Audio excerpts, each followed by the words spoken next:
My name is Alex Thorne, and I've always been drawn to the forgotten corners of the world.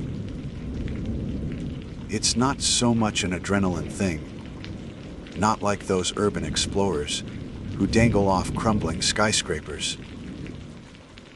For me, it's the quiet hum of history, the stories embedded in dust and decay. I'm an archivist by trade, working for the Blackwood County Historical Society, a grand old institution with a basement that's more labyrinth than storage, a place we jokingly, and sometimes not so jokingly, call the dungeons. It's a fitting name. The air down there is thick with the smell of slowly decomposing paper, a faint, sweetish scent of mold, and an underlying, unidentifiable earthy odor that clings to your clothes for hours after you leave. The dungeons are poorly lit, a confusing warren of narrow aisles between towering metal shelves,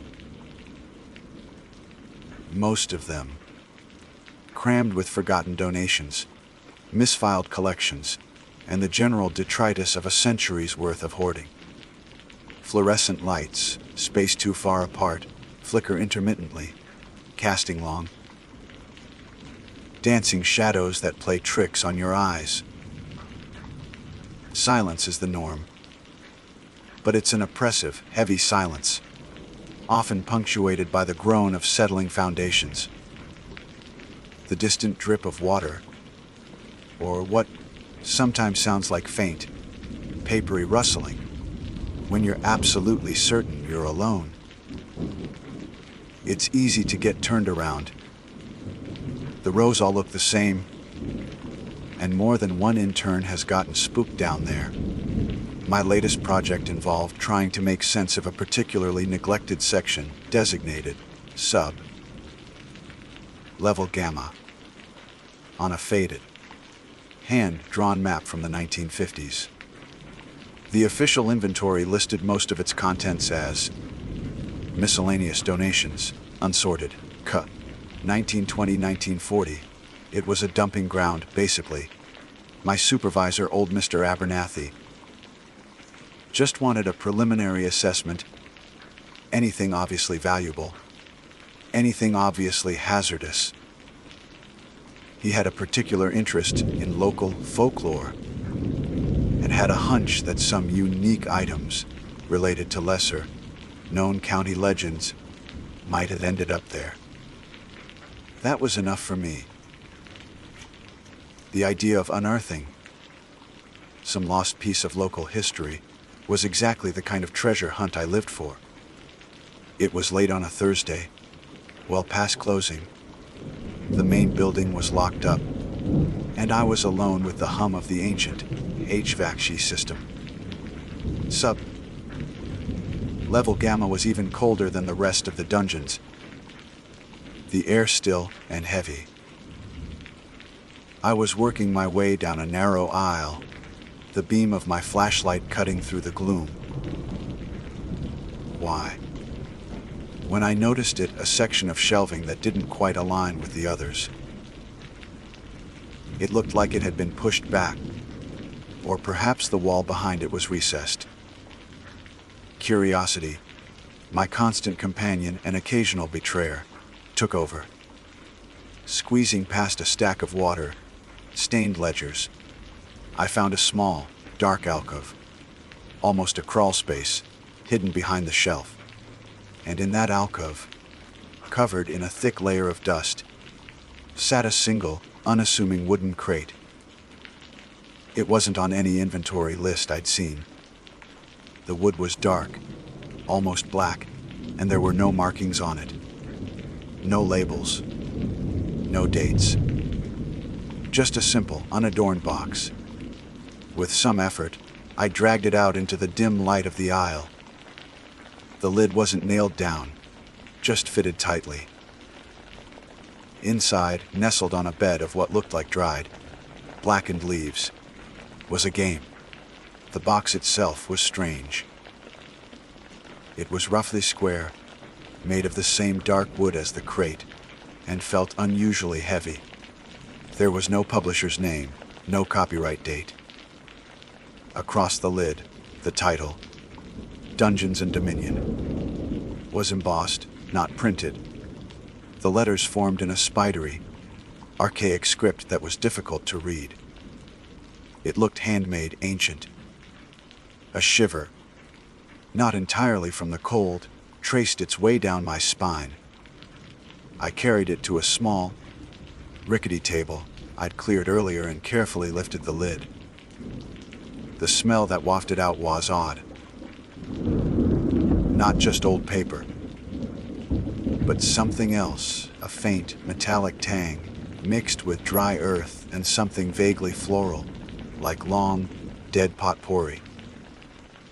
The first thing I saw was the rulebook. It wasn't printed. It looked like it had been handwritten, or perhaps typed on a very old typewriter, on thick, brittle parchment like paper. The ink was faded brown in places, stark black in others. The illustrations were sparse, but deeply unsettling crude. Almost childlike drawings of twisted landscapes, shadowy figures, and complex, spidery symbols that seemed to writhe at the edge of my vision. The language of the rules was equally bizarre. It was dense, filled with arcane terminology that made little sense, and structured less like instructions for a game, and more like a series of ritualistic incantations. Some passages seemed to describe moral choices or sacrifices, with vague but ominous consequences. Beneath the rulebook was the game board. It was made of several folding sections of heavy, treated leather, not cardboard. The map depicted a nightmarish, alien landscape. There were no familiar landmarks, just jagged mountains that seemed to claw at a petually twilight sky, dark, tangled forests, and rivers that flowed with what looked like ink. As I stared at it, I had the distinct, unnerving impression that the shadows on the board subtly shifted when I wasn't looking directly at them. The player tokens were next. There were 5 of them, each crudely carved from what looked like yellowed bone. They weren't traditional fantasy figures. One was a hunched, cloaked form with too many joints in its limbs. Another was a smooth, ovoid shape with a single, staring eye. A third resembled a tangle of roots or veins, vaguely humanoid. They felt cold to the touch, unnaturally so, even in the chill of the archive. The dice were even stranger. There were 3 of them, not 6-sided, but 8-sided, and made of a pitted, blackish metal that felt strangely warm. Instead of pips or numbers, each face bore a unique, deeply etched symbol similar to the ones in the rulebook. They felt heavy, unbalanced. Finally, there was a small stack of cards, about the size of tarot cards, made of the same stiff parchment as the rulebook. The artwork on them was nightmarish. One depicted a figure being pulled apart by shadowy tendrils, its face a mask of silent screaming. Another showed a desolate landscape under a blood-red moon, with a single, monstrous tree at its center. Its branches hung with indistinct shapes. The text on them was in the same archaic script, usually a single word or a short, cryptic phrase: the withering, echoes of the lost, the vassal's tithe. I should have left it. I should have closed the box, shoved it back into its forgotten hole, and walked away. But I didn't. The archivist in me, the historian, was captivated. This was unique, unlike anything I'd ever seen. I told myself it was a historical artifact. A piece of folk art, perhaps. I decided to get back to my small office upstairs for a closer look, to at least try and decipher the rules. Back at my desk, under the harsh fluorescent light, the game seemed slightly less ominous, though no less strange. I spread out the board, the pieces, the cards, and opened the rulebook to the first page, titled, The Invocation of Dominion. I began to read aloud, partly to hear how the strange words sounded, partly because the text itself seemed to demand it. He who seeks dominion must first understand its price. The path is shadowed. The toll is undeseen but absolute. As the words left my lips, a sudden, icy gust of wind swept through my small, windowless office. Papers on my desk lifted and swirled, and the bare bulb above me flickered violently, casting the room into momentary, strobing darkness before steadying. I froze, my heart hammering. The office was in the interior of the building, far from any external doors, and the HVAC system was notoriously gentle. There was no rational explanation for such a strong, localized gust. I looked down at the game. One of the bone tokens, the ovoid one with the single eye, had shifted. It was now in the center of the game board, on a space marked with a symbol that looked disturbingly like a staring, lidless eye. I was sure I hadn't placed it there. My breath caught in my throat. It had to be my imagination, stress, lack of sleep, the power of suggestion from reading such creepy material. I'd been working too many late nights. I quickly, almost frantically, gathered the game components, shoved them back into the wooden box, and closed the lid. The metallic tang I'd smelled earlier seemed stronger now, acrid. I didn't take the game home that night. I locked it in my desk drawer, telling myself I'd deal with it in the morning, in the clear light of day, maybe with a colleague present. But as I walked out of the silent, echoing halls of the Historical Society, I couldn't shake the feeling of being watched. A cold pressure on the back of my neck. When I got to my car in the deserted parking lot, I noticed something on the dusty dashboard. It was a small, feathery black leaf, dry and brittle, identical to the ones that had lined the bottom of the crate where I found Dungeons and Dominion. I'd meticulously my car just last weekend. There was no way it should have been there. Sleep was a battlefield that night, and I was losing. Every time I dreaded off images from the game clawed their way into my mind, the leering, multi-jointed figures, the desolate landscapes under that blood-red moon, and those unsettling, staring symbols. The black leaf I'd found on my dashboard sat on my nightstand, a tiny, alien intruder in the mundane landscape of my bedroom. I'd picked it up, examined it under my lamp. It was impossibly dry, crumbling at the slightest pressure. Yet it hadn't been there before. I knew it. That certainty was a cold knot in my stomach. I kept waking up with a jolt, convinced someone was in the room. The faint, earthy smell from the dungeons, clinging to my senses, or so I imagined. The next morning, I felt like I'd aged a year.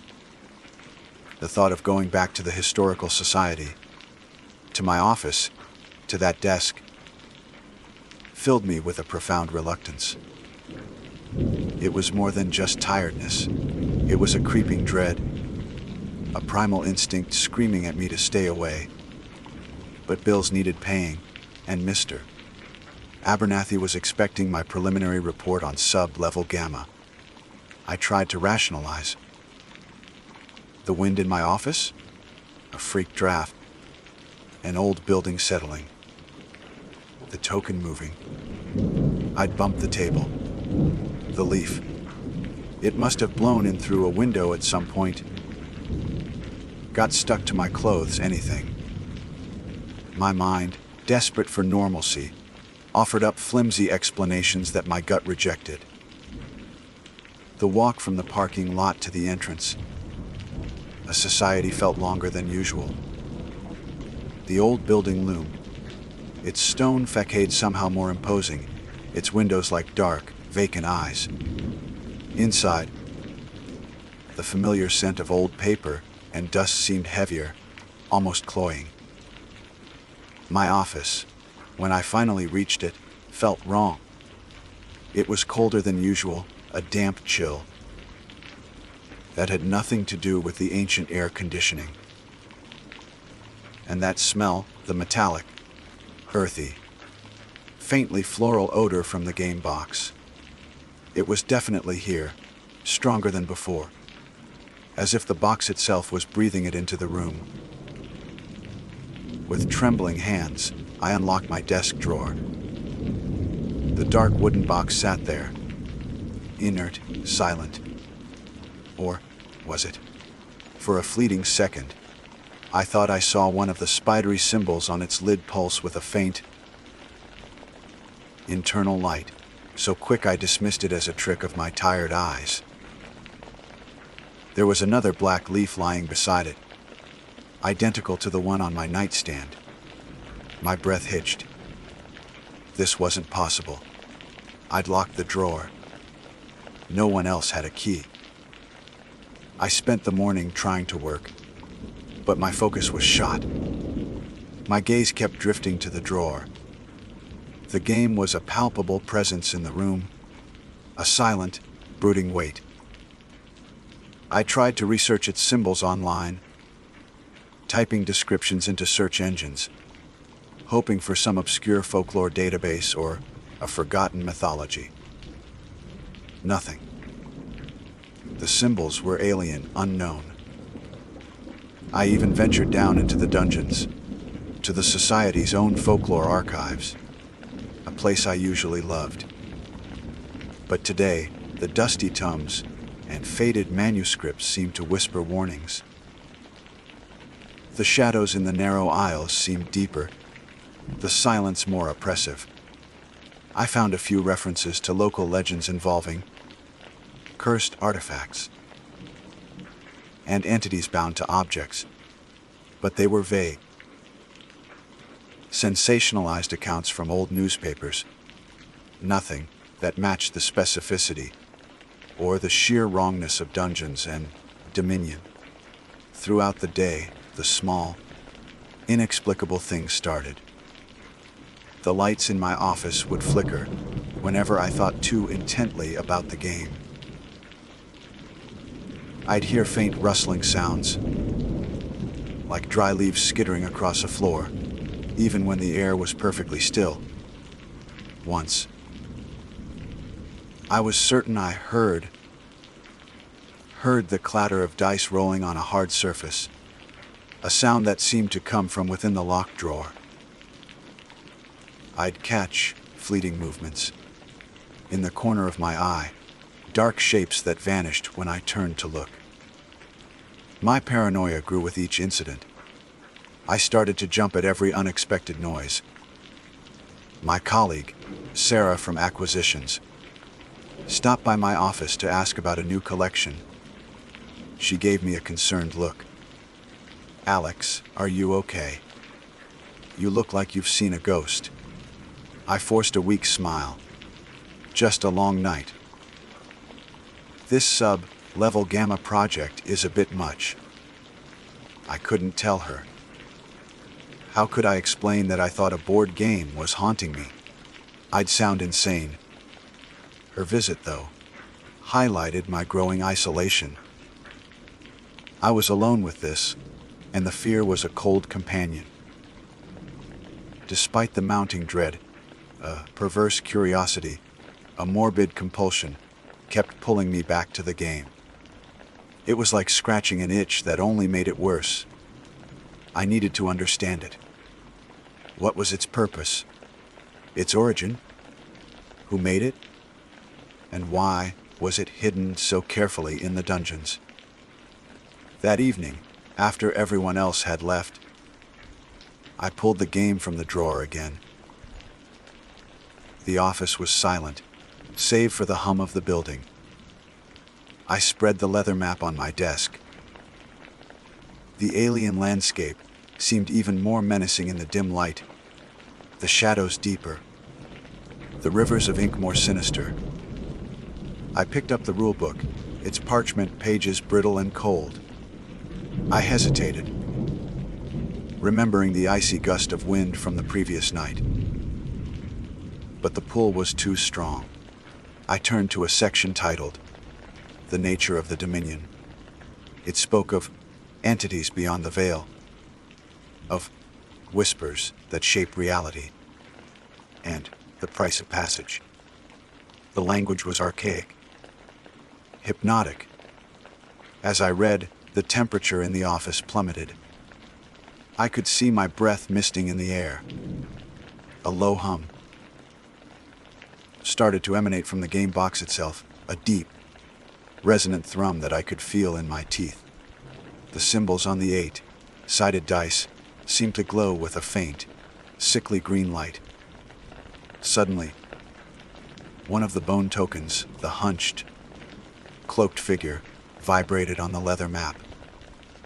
It slid a few inches, unassisted, stopping on a square depicting a dark, tangled forest. My heart leaped into my throat. I hadn't touched it. I knew I hadn't. This wasn't my imagination. This was real. Panic, cold and sharp, pierced through the morbid fascination. I scrambled back from the desk, knocking my chair over.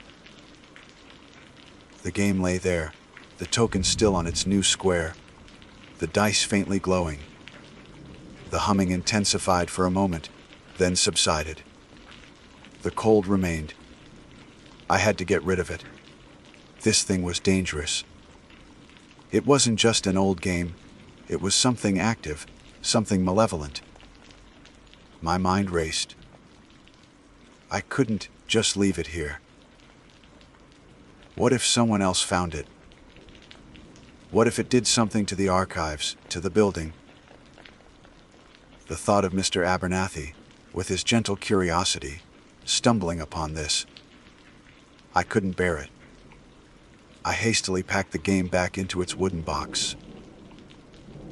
The metallic tang was overpowering now, making my eyes water. I grabbed the box, my car keys, and practically ran from my office, not bothering to lock up properly. The echoing silence of the historical society seemed to press in on me, filled with unseen watchers.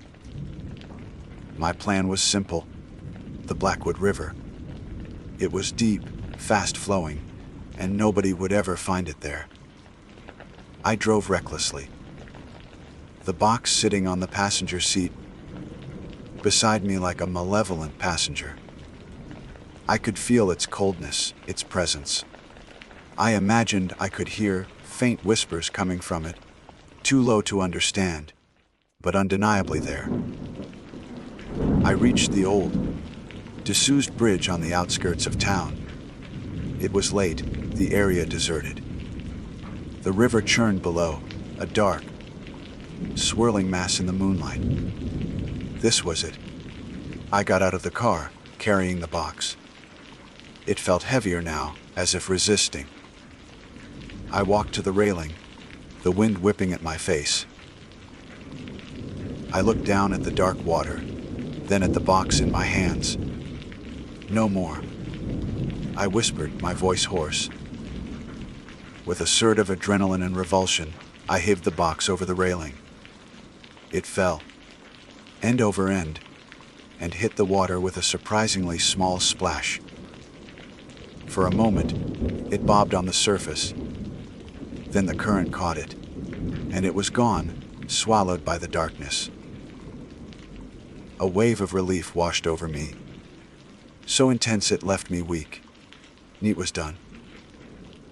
I drove home, the windows down, trying to air out the lingering scent of the game, the phantom whispers. I fell into bed, exhausted, and for the first time in what felt like days, I slept soundly, a deep, dreamless sleep. The next morning, I woke up feeling lighter, almost euphoric. The nightmare was over. I made coffee, the mundane routine a comforting balm. As I sat at my kitchen table, ready to face the day with renewed optimism, my gaze fell upon the small, worn wooden box sitting innocently in the center of the table. Dungeons and Dominion was embossed in its spidery, archaic script across the lid, and nestled beside it, as if placed there with deliberate care, were 3 small, feathery black leaves. The scream that clawed its way out of my throat when I saw the box on my kitchen table was raw, animalistic. It wasn't just the box. It was the 3 feathery black leaves arranged beside it, a mocking little trio. My legs gave out, and I crumpled to the linoleum, the rough pattern pressing into my palms. The river. I'd thrown it into the goddamn river. I'd watched it sink. This was impossible. My mind reeled a frantic scramble for an explanation that didn't involve utter, soul-crushing insanity. Had someone retrieved it, followed me, but how? And the leaves. They were identical to the ones from the crate, the ones that had appeared in my car, in my office drawer. A cold certainty settled in my gut. Heavy and indigestible dungeons, and Dominion wasn't just an object. It was a presence, and it didn't want to be discarded. The next few days were a blur of mounting terror and forced normalcy. I went to work at the Historical Society, moving through the motions like a poorly programmed automaton. Mr. Abernathy gave me a few concerned glances, asked if I was feeling all right. I mumbled something about a persistent flu. Sarah, bless her, even brought me a cup of herbal tea, her brow furrowed with worry. You look like you haven't slept in a week. Alex. She was right. Sleep was a luxury I could no longer afford. When I did manage to drift off, the game's nightmarish landscapes invaded my dreams, twisted forests of bone, white trees, rivers of viscous, shimmering black, and always that oppressive, blood-red twilight sky. Sometimes the bone tokens would feature, skittering across the leather board, their single eyes or two, many jointed limbs moving with a horrifying, independent life. I'd wake up gasping, the metallic, earthy scent of the game thick in my nostrils, even in my own bedroom. The box itself, now relegated to the darkest corner of my closet, under a pile of old blankets, seemed to hum. A low, almost sub-audible thrum that vibrated through the floorboards, a constant, unnerving reminder of its presence. The 3 black leaves I'd placed on my desk, a morbid sort of evidence. More began to appear. One on my pillow. Another inside my shoe.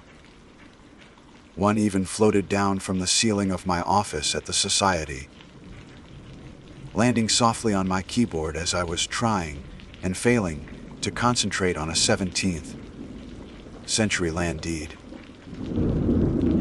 Symbols from the game started to bleed into my reality. A crack in the pavement would momentarily resemble one of the spidery glyphs from the rulebook. The condensation on a cold glass would form a fleeting, familiar sigil. I'd see them in the shadows, in the patterns of leaves on the ground, in the way power lines crossed against the sky. Was I losing my mind? Or was the game actively imprinting itself onto my world, onto my perception? I tried to research more desperately this time. I scoured the Society's restricted archives, looking for any mention of similar artifacts, of local folklore that went deeper than the sanitized versions in the public domain. I found unsettling tales of objects imbued with, or influence, of entities tied to handcrafted items, often demanding appeasement or service. One particularly disturbing account, in a brittle, handwritten journal from a 19th century clergyman, spoke of a silent arbiter, a game of souls that could not be unmade, only played or passed on at terrible cost. The descriptions were vague, filled with religious dread, but a cold finger traced its way down my spine.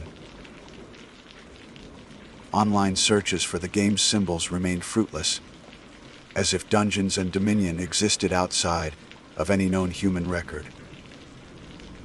I even attempted to confide, in the most oblique way possible, in Mr. Abernathy. I asked him, hypothetically, about legends of cursed items that couldn't be destroyed. He chuckled, a kindly, academic sound. Ah, the old persistent malevolence. Trope Alex. Fascinating from a folkloric perspective. Usually symbolic of inescapable guilt or fate. Wouldn't you say? He then launched into a detailed analysis of such motifs in medieval literature. I felt a chasm open up between his world of scholarly detachment and my reality of creeping horror. I was truly alone in this. The game, it seemed, did not appreciate being ignored. When I tried to seal the box with duct tape and bury it again in my closet, the manifestations escalated. My lights began to flicker erratically, sometimes going out for minutes at a time, plunging me into suffocating darkness. Objects in my apartment would shift, a book falling from a shelf, a glass sliding across the counter. The whispers I'd occasionally heard before became more insistent. Sibilant sounds at the edge of hearing, almost forming words I couldn't, or perhaps didn't want to, understand. One morning, I arrived at my office to find one of the game's tarot-sized cards lying face up on my blotter, the vassal's tithe. My blood ran cold. The box was in my closet at home, taped shut. How had it gotten here? The implication was clear: the game's influence was not confined to my apartment. It could reach me anywhere. And it wanted something. That night, a strange compulsion, a mixture of terror and a desperate need for answers, drove me to the closet. The humming from the box was stronger now, the metallic scent almost overpowering. With trembling hands, I pulled it out and placed it on my kitchen table. The tape was still in place, but it looked stretched, as if something had been pushing from within. I carefully cut the tape and lifted the lid. The rulebook lay open, not to the first page, but to the section describing the vassal's teeth. The archaic script seemed to read, "A dominion demands its due." I read aloud, my voice a dry croak. "That which is valued must be offered. or that which is loved shall be taken. As the last word left my lips, a sharp crack echoed through the apartment. I whirled around.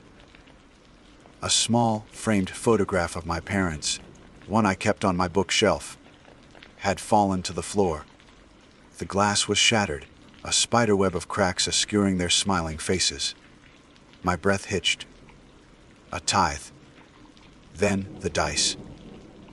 The 3/8-sided pieces of black metal, resting beside the board, began to vibrate. Slowly, impossibly, they rolled. Not in a random scatter, but with a deliberate, almost guided motion, settling one by one to display 3 distinct, staring symbols. The game was playing itself.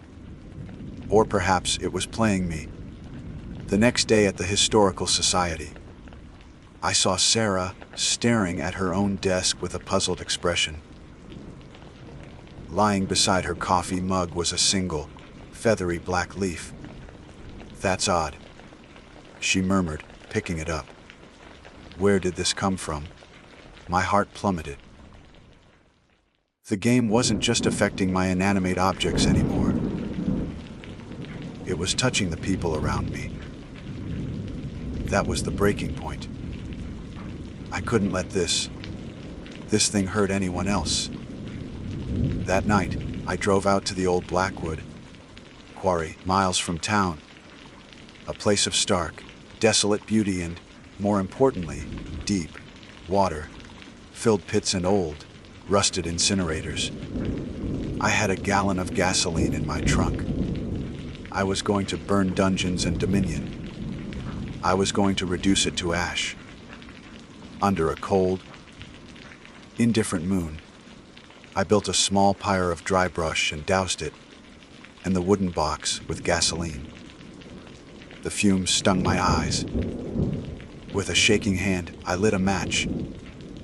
The flames caught with a whoosh, leaping high into the night air. For a moment, I felt a surge of triumph. But it was short-lived.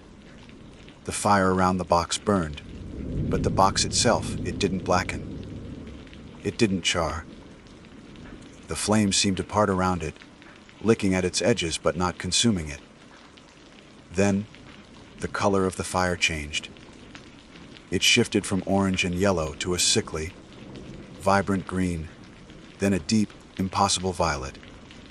A low, guttural sound, like 1,000 voices groaning in unison, seemed to emanate from the burning pyre, and for a terrifying instant, I thought I saw a shadowy, multi-limbed figure coalesce in the unnatural smoke, its form indistinct, but radiating an ancient, unquantifiable malice. I stumbled back, choking on the acrid smoke and my own terror. The unnatural fire died, down as quickly as it had appeared, leaving the box sitting amidst the smoldering embers, untouched, almost gleaming in the moonlight. Defeated, numb, I drove home. I knew what I would find. It was on my kitchen table, of course. Not even a hint of soot on its dark wood. Beside it, the rule book lay open. Not to the vassal's tithe. Not to any page I had seen before. At the top of the page, in that same spidery, embossed script, was a single, chilling sentence. The Dominion awaits.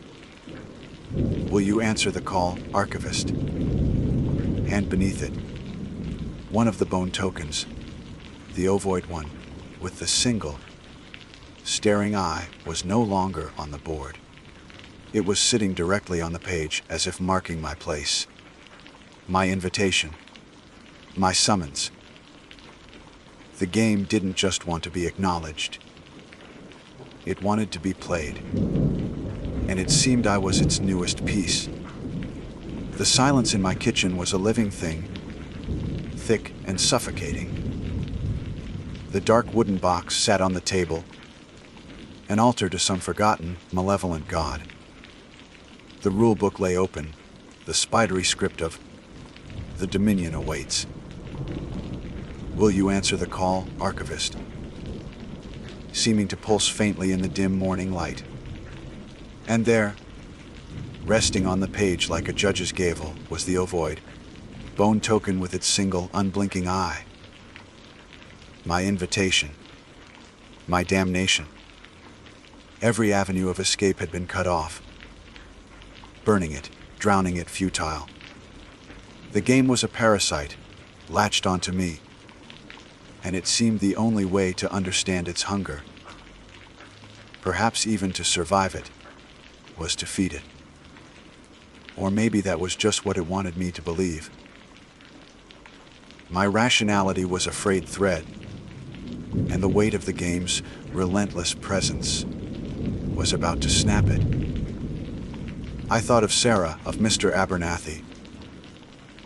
The black leaf that appeared on Sarah's desk was a clear, chilling message.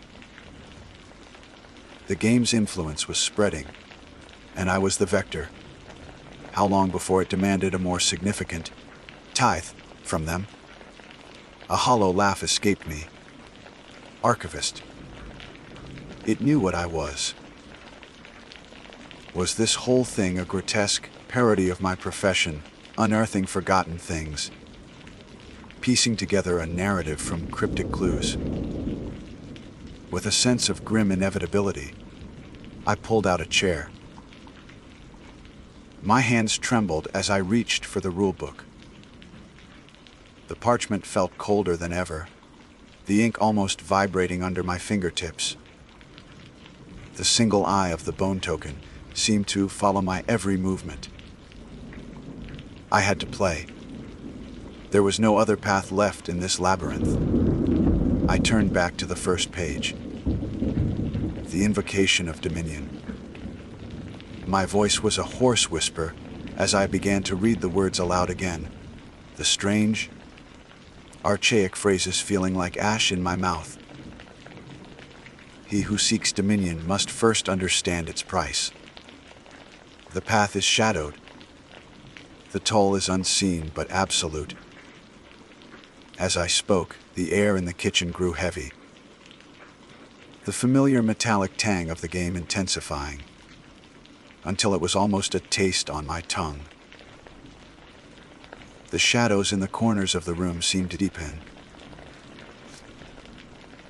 I could hear a faint, rhythmic thrumming, like a distant, giant heartbeat, seemingly emanating from the box itself. The rules, if they could be called that, were a maddening tapestry of obscure pronouncements, allegorical challenges, and veiled threats. There was no clear objective, no win condition. It spoke of alignments, conjunctions, and sacrifices to the threshold. It mentioned whispers and the silent court. One passage read, "The first die cast is a stone into the abyss. Its ripples define the shape of your servitude." Servitude, not victory. My gaze fell upon the 3/8-sided dice, their black metal surfaces etched with those disturbing, unidentifiable symbols. I picked one up. It was unnaturally warm, almost pulsing with a faint energy. Taking a ragged breath, I cast it onto the leather game board. It didn't so much roll as settle. It skittered for a moment, then came to rest with one specific symbol, facing upwards. A spiral that seemed to draw the eye inwards, towards an infinitesimal point. The moment it stopped, a wave of vertigo washed over me. The kitchen around me flickered, like an old film reel about to snap. For a horrifying instant, the walls of my apartment seemed to dissolve, replaced by the swirling, inky blackness of the game board's rivers, the jagged peaks of its nightmare mountains, piercing a blood-red sky. Then, just as quickly, my kitchen returned, but it felt thinner, less real. I looked at the rulebook, my hands shaking. According to a dense, almost poetic passage, the spiral symbol represented the unveiling of paths. I was supposed to draw a card from the tarot-sized deck. The cards were cold, stiff. The artwork was as nightmarish as I remembered. I drew one. It depicted a lone, skeletal tree on a barren plain.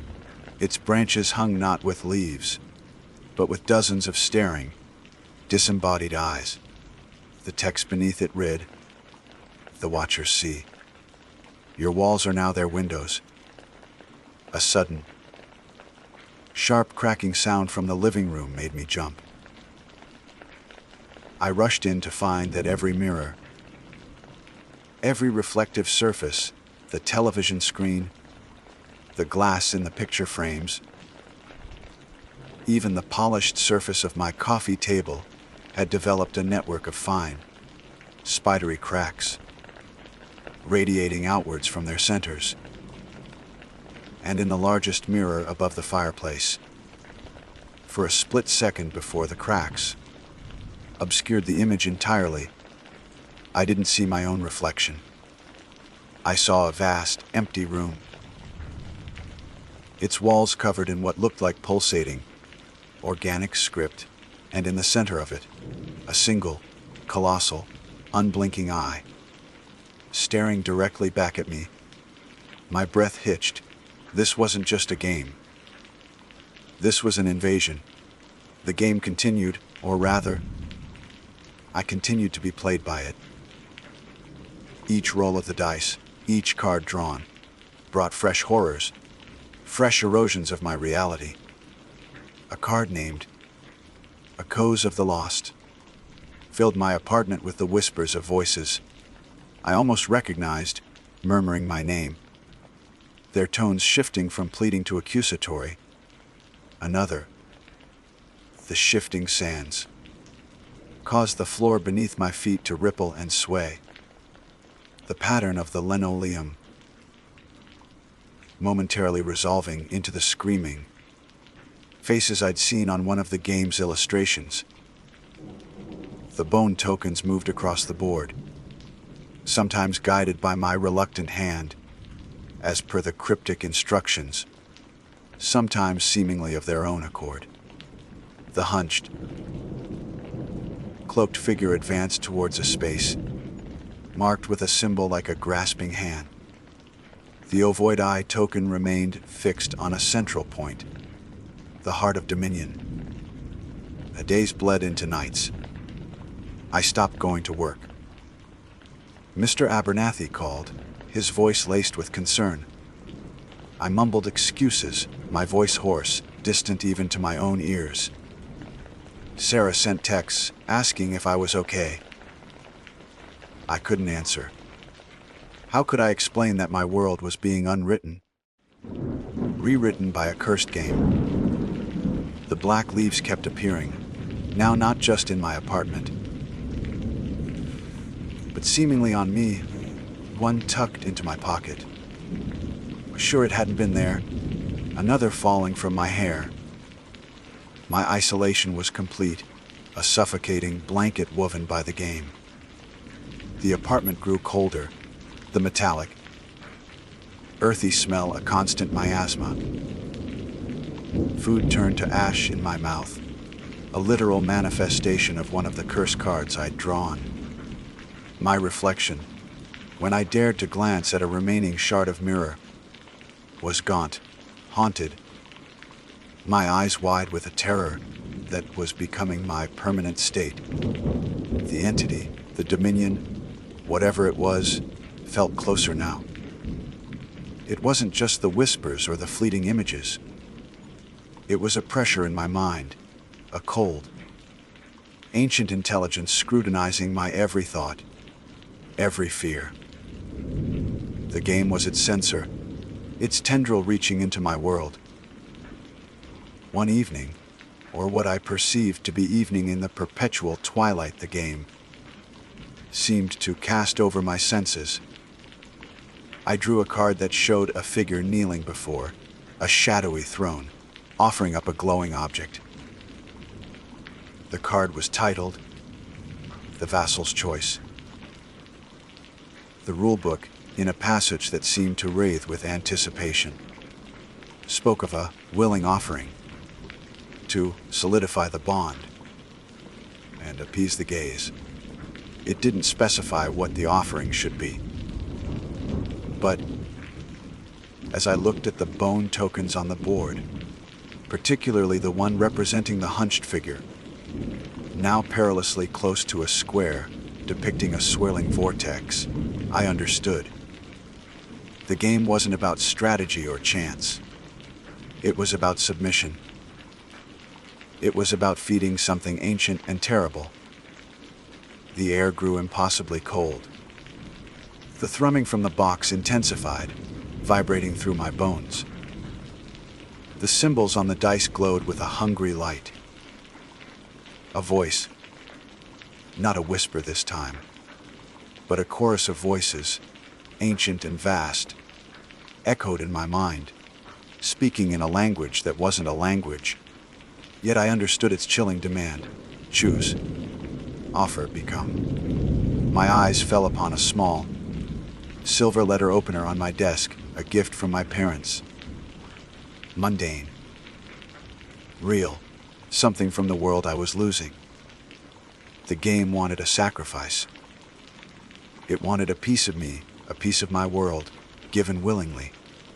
With a shaking hand, I picked up the letter opener. The ovoid eye token on the rulebook seemed to dilate. The shadowy throne on the card seemed to loom larger. I knew, with a certainty that transcended fear, that this was the true beginning. Not an ending, but an initiation. The game wouldn't release me. It would consume me, integrate me. Perhaps I would become another token. Another illustration in its cursed rulebook. Another warning to the next poor soul who stumbled upon dungeons and dominion in some forgotten archive. The chorus of voices urged me on. Offer. Join the dominion. I looked at the leather board, at its alien landscapes that now felt more real than my own crumbling apartment. I looked at the bone token, the one that was supposed to be me, the archivist, poised at the edge of something terrible. My hand tightened around the letter opener. The game waited. The dominion waited. And I was so very tired of fighting.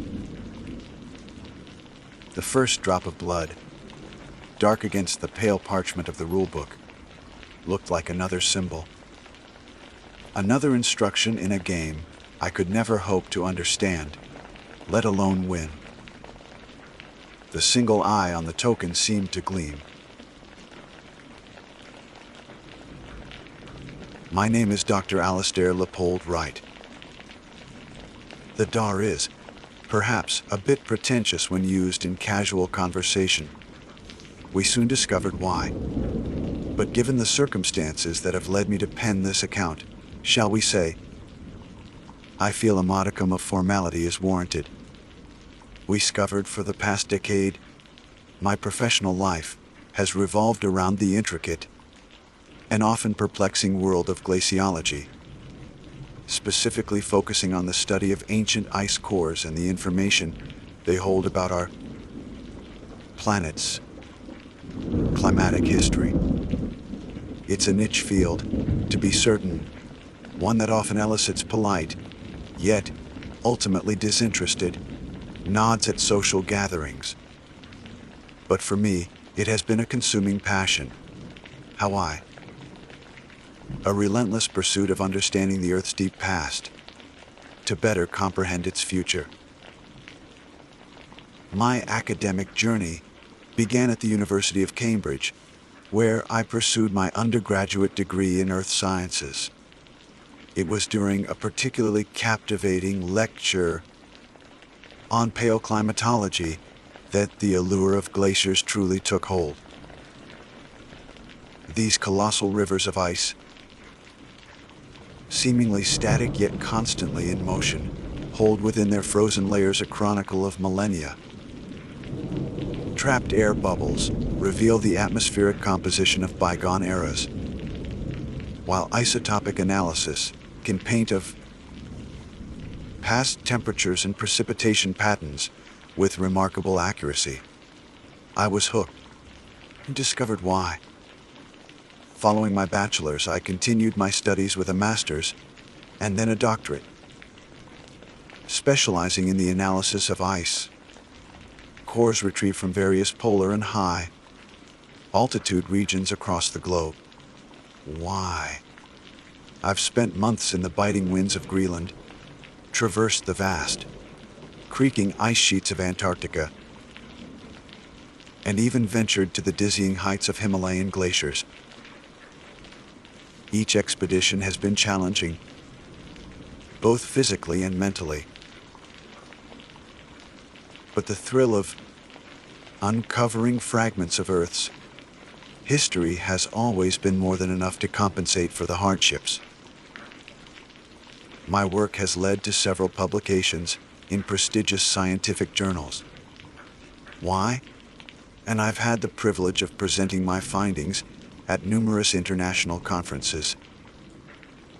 It was at one such conference, held in Oslo 2 years ago, that I first encountered Dr. Eva Rostova. Why? Her work on subglacial environments and the unique microbial life they harbor was groundbreaking, and I found myself immediately drawn to her insightful presentations and her unwavering dedication to her research. Over the course of the conference, we struck up a professional rapport that soon blossomed into a close friendship, fueled by our shared enthusiasm for the polar regions and the mysteries they hold. Eva was, in many ways, my intellectual counterpart.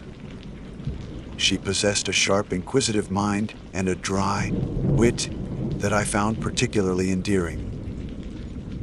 We spent hours discussing our respective research, bouncing ideas off each other, and challenging each other's assumptions. It was a refreshing and invigorating dynamic, one that I had rarely experienced in my career. So, when Eva contacted me several months ago with an intriguing proposition, I was naturally inclined to listen. Discovered why. She had been appointed as the lead researcher at newly established, privately funded research station located in a remote region of the Canadian Arctic archipelago. This station, known as the Kronos Research Facility, was designed to be a state-of-the-art center for multidisciplinary Arctic research, encompassing glaciology, oceanography, atmospheric science, and even some more esoteric fields like astrobiology. Eva explained that the location of the Kronos facility was particularly significant, situated on a small, isolated island within a rarely explored sector of the Arctic. The geological and glaciological conditions were believed to be unique. Preliminary surveys had indicated the presence of exceptionally old ice formations, potentially dating back millions of years, a veritable treasure trove of paleoclimatic data. Furthermore, there were unusual geological formations in the area, hinting at potential hydrothermal activity beneath the ice sheet, a phenomenon that could harbor unique and potentially novel forms of life. The scope of the research being conducted at Kronos was ambitious, to say the least. We discovered why. And Eva had been tasked assembling a team of highly skilled and specialized individuals to undertake this endeavor. She extended an invitation for me to join the team, offering me a position as the senior glaciologist, responsible for overseeing the ice core drilling and analysis operations. The offer was tempting, incredibly so. The opportunity to work on such ancient ice, in a completely unexplored region, was the kind of prospect that most glaciologists could only dream of. However, I must admit that I initially harbored some reservations. Why? I had become accustomed to the familiar routines and relative comforts of my academic position at the University of Edinburgh. Discovered why. The thought of venturing to such a remote and isolated location, with the inherent risks and uncertainties involved, gave me pause. Eva, ever the persuasive one, patiently addressed my concerns. Discovered why. She emphasized the unprecedented scientific potential of the Kronos project and the once-in-a-lifetime opportunity it presented. She also spoke of the robust safety protocols and the advanced technology incorporated into the design of the research facility. It was, she assured me, a well-funded and meticulously planned operation. Ultimately, it was the allure of the unknown, the tantalizing prospect of unraveling secrets locked within the ancient ice, that tipped the scales. After several weeks of careful consideration and numerous conversations with Eva, I accepted her offer.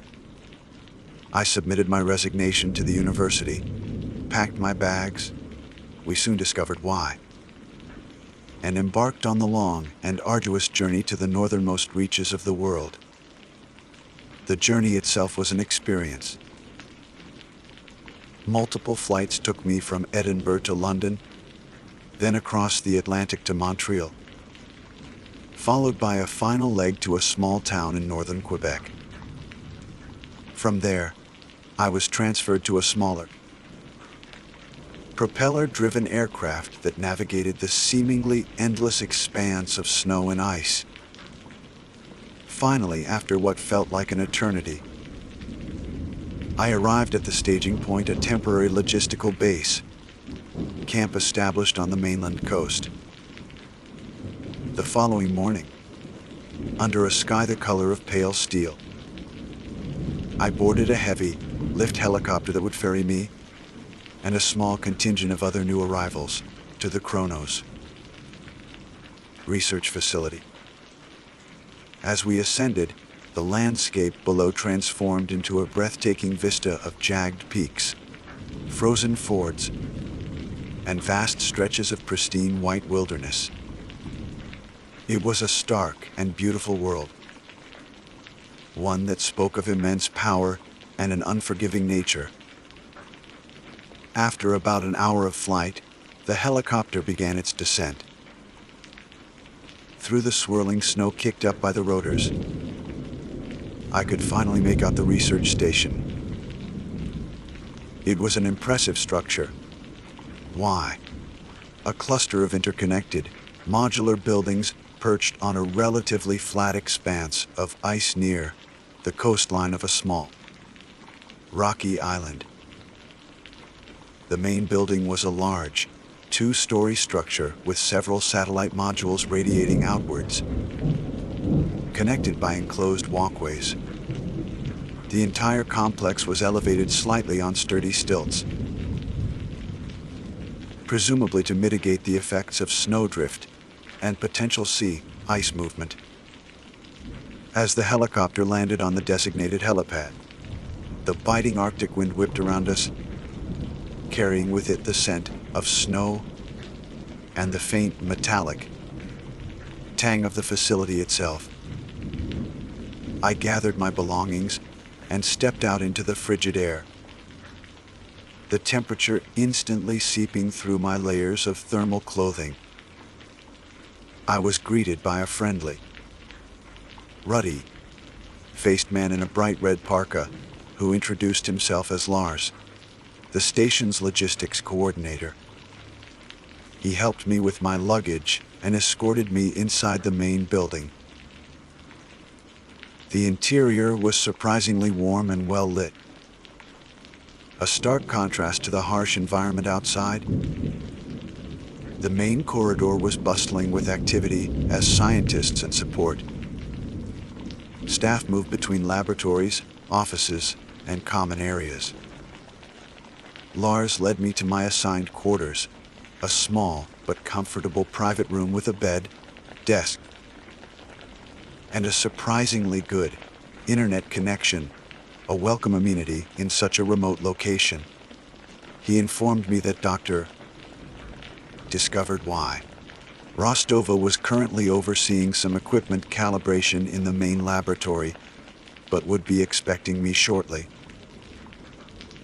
After unpacking my essentials and taking a moment to collect myself, I made my way to the main laboratory.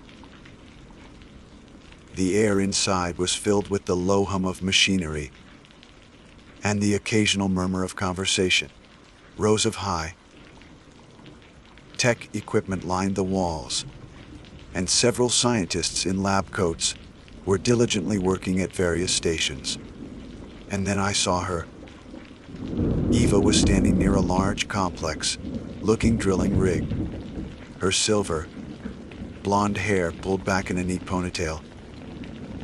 She was intently studying a digital display, her brow slightly furrowed in concentration. Even in the functional attire of the research station, her presence was striking, radiating an aura of intelligence and quiet determination. As I approached, she looked up, her eyes lighting up with a genuine smile. "Alistair, you made it. Welcome to Kronos." Her greeting was warm and heartfelt, and in that moment, any lingering doubts I had about my decision to come here vanished. I was excited to be part of this ambitious project, to work alongside such a brilliant and dedicated colleague, and to explore the secrets that laid beneath the Arctic ice. Little did I know, as I shook Eva's hand and exchanged pleasantries, that the secrets we were about to uncover were far more profound and far more terrifying than either of us could have ever imagined. The isolation, the unforgiving environment, and the very nature of what lay hidden beneath. The ice were about to conspire in ways that would challenge the very limits of our understanding and our sanity. The sense of anticipation that filled me then was soon to be replaced by a gnawing unease, a creeping dread that would slowly but surely consume us all. This research station, why? This beacon of scientific endeavor in the desolate Arctic wilderness, was about to become the stage for something truly, terribly wrong. And my name, Alistair Leopold Wright, would become inextricably linked to the horrors that were about to unfold. The initial days at the Kronos Research Facility were a whirlwind of activity. I was eager to familiarize myself with the station's layout, meet the rest of the research team, and, most importantly, to get started on the ice core drilling operations. The facility itself was remarkably well equipped. The main laboratory housed state-of-the-art analytical instruments, including a cutting-edge mass spectrometer for isotopic analysis and a high-resolution microscopy unit. The drilling module contained the impressive drilling rig that Eva had been overseeing upon my arrival. A marvel of engineering designed to extract pristine ice cores from significant depths. Why? The team consisted of a diverse group of scientists and support personnel, each with their own specialized expertise. There was Dr. Lena Hansen, a brilliant oceanographer focused on studying the behavior of subglacial meltwater. Ben Carter, a seasoned atmospheric scientist monitoring air quality and meteorological conditions, and Dr. Kenji Tanaka, an astrobiologist investigating the potential for extremophile life in the unique environments beneath the Arctic ice. The support staff included a dedicated team of engineers, technicians, and logistics personnel, all essential for the smooth operation of the isolated research station. Eva organized a series of introductory meetings. We soon discovered why, during which each team member presented their research objectives and the specific methodologies they would be employing. The sheer scope of the work being undertaken at Kronos was truly astounding. We were collectively probing the Arctic environment from multiple angles, seeking to unlock its past secrets and understand its present-day transformations. My primary focus, as expected, was the extraction and analysis of the ancient ice cores. The location of the Kronos facility was chosen due to preliminary seismic surveys that indicated the presence of a particularly thick and potentially very old section of the ice sheet. Our goal was to drill down to bedrock, retrieving a continuous core sample that could potentially span hundreds of thousands, if not millions of years. Such a record would provide invaluable insight into past climate fluctuations and the long-term dynamics of the Earth's climate system. Why? The drilling commenced a few days after my arrival. It was a meticulously controlled process, requiring precise coordination between the drilling team and the scientists monitoring the operation. The rig,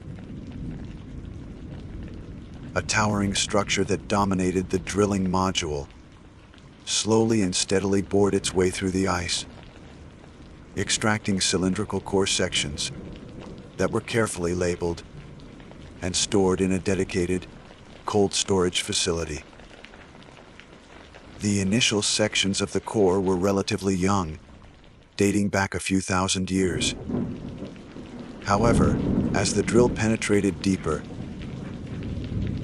the ice became increasingly compressed and the layers more distinct, hinting at the vast time scale we were beginning to access. There was a palpable sense of excitement among the glaciology team as we meticulously examined each new section of the core, noting its visual characteristics and preparing samples for detailed laboratory analysis. Life at the Kronos facility quickly settled into a routine. Days were long and focused, filled with data collection, analysis, and the constant hum of scientific inquiry. Evenings were typically spent in the communal dining area. Why? Where the team would gather for meals, share updates on their progress, and engage in conversations that ranged from scientific discourse to more light-hearted banter. Despite the isolation, there was a strong sense of camaraderie among the team members, a shared understanding of the unique and challenging environment we were operating in. However, as the days turned into weeks, I began to notice subtle undercurrents that hinted at something amiss. It started with small, almost imperceptible things. Equipment malfunctions seemed to occur with slightly greater frequency than one would expect in a facility as well maintained as Kronos. Communication with the outside world, which relied on satellite links, became intermittently unreliable, with periods of static and dropped connections. The weather in the Arctic is notoriously unpredictable. Why?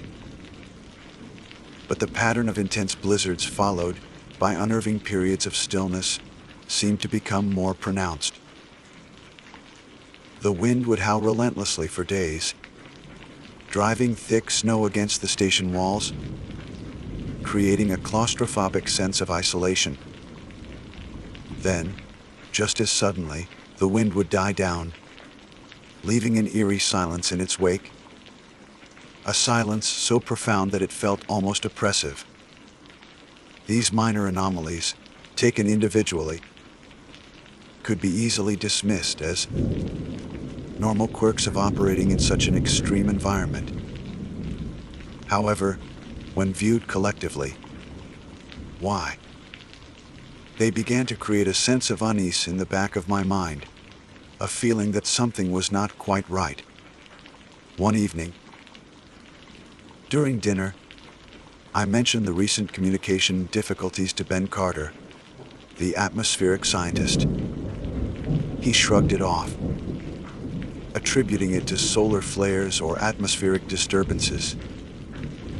"It happens from time to time up here," he said, his tone casual. "Nothing to worry about." But I couldn't shake the feeling. The static on the satellite link had a peculiar quality to it. A low, almost rhythmic hum beneath the crackle that I couldn't quite place. It sounded almost organic. Around this time, Lena Hansen, the oceanographer, also began to express some unusual observations. Her research involved deploying submersible drones to explore the subglacial environment through boreholes drilled down to the interface between the ice sheet and the bedrock. Why? These drones were equipped with cameras, sensors, and sampling devices, allowing her to study the water chemistry, the geothermal activity, and any potential biological activity in this hidden world beneath the ice. She mentioned that one of her drones had begun to transmit unusual sonar readings. These readings indicated the presence of large, unidentifiable objects moving within the subglacial lake that lay beneath our section of the ice sheet. The size and movement patterns of these objects were inconsistent with any known geological formations or typical subglacial fauna. "It's baffling," she said one evening, her brow furrowed in concern. "Discovered why. The Sooner signature is unlike anything I've ever seen. It's almost as if they're alive." Her words hung in the air, a seed of disquiet planted in the already tense atmosphere.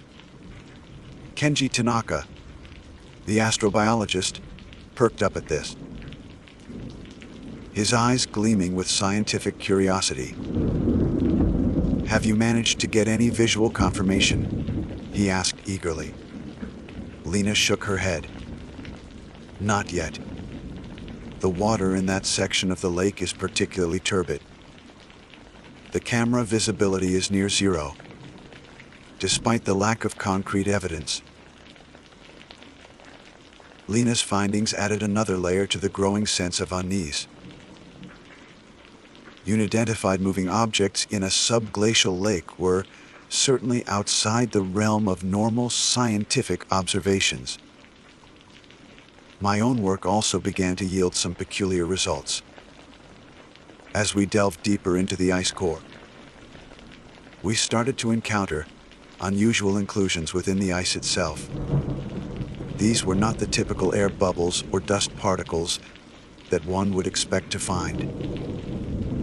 Instead, we found small, dark, thread-like filaments embedded within the ice matrix. They were incredibly thin, almost microscopic, but they were present in multiple sections of the deeper ice. Initially, we assumed they were some form of ancient microbial life, perhaps preserved in the ice for millennia. Kenji was particularly excited by this prospect and took several samples for detailed microscopic analysis. However, his initial examinations yielded inconclusive results. The filaments did not appear to have any cellular structure, and their composition was unlike anything we had ever encountered. "It's strange," he said one afternoon, discovered why. Peering through the eyepiece of his microscope, a look of bewilderment on his face. "They're almost metallic, but not quite. And there's no discernible biological material." The mystery of the filaments deepened when we began to analyze the trapped air bubbles in the same sections of the ice core. The atmospheric composition was consistent with what we expected for the corresponding geological periods. However, we detected trace amounts of gases that were distinctly unnatural. Why? These were complex organic compounds, did not appear to have any known terrestrial origin. I remember the day I first saw the data on the mass spectrometer. The peaks corresponding to these unknown gases were small but undeniable. I double-checked the calibration of the instrument, ran the analysis again, and got the same results. I showed the data to Eva, and her initial reaction was one of disbelief. "Are you sure there's no contamination?" she asked, her brow furrowed in concern. "Why?" We meticulously reviewed our sampling and analysis protocols, but we could find no evidence of contamination. The gases were unequivocally present in the ancient air trapped within the ice core. "This is unprecedented," Eva said, her voice hushed with a mixture of awe and apprehension. "Where could these gases have come from?" We speculated about various possibilities, unknown geological processes, exotic chemical reactions, but none of our hypotheses seemed entirely satisfactory. The presence of these unusual gases, coupled with Lena's sonar readings and Kenji's mysterious filament, began to paint a picture that was increasingly unsettling. The sense of isolation that had initially felt like a necessary condition for our research began to take on a different character. The vast expanse of ice and snow surrounding us no longer felt pristine and inviting, but rather vast and indifferent, perhaps even hostile. The intermittent communication with the outside world became a source of anxiety rather than a minor inconvenience. One particularly cold and dark evening, a blizzard raged outside, the wind howling like a banshee. The power flickered momentarily, plunging the station into darkness for a few terrifying seconds before the emergency generators kicked in.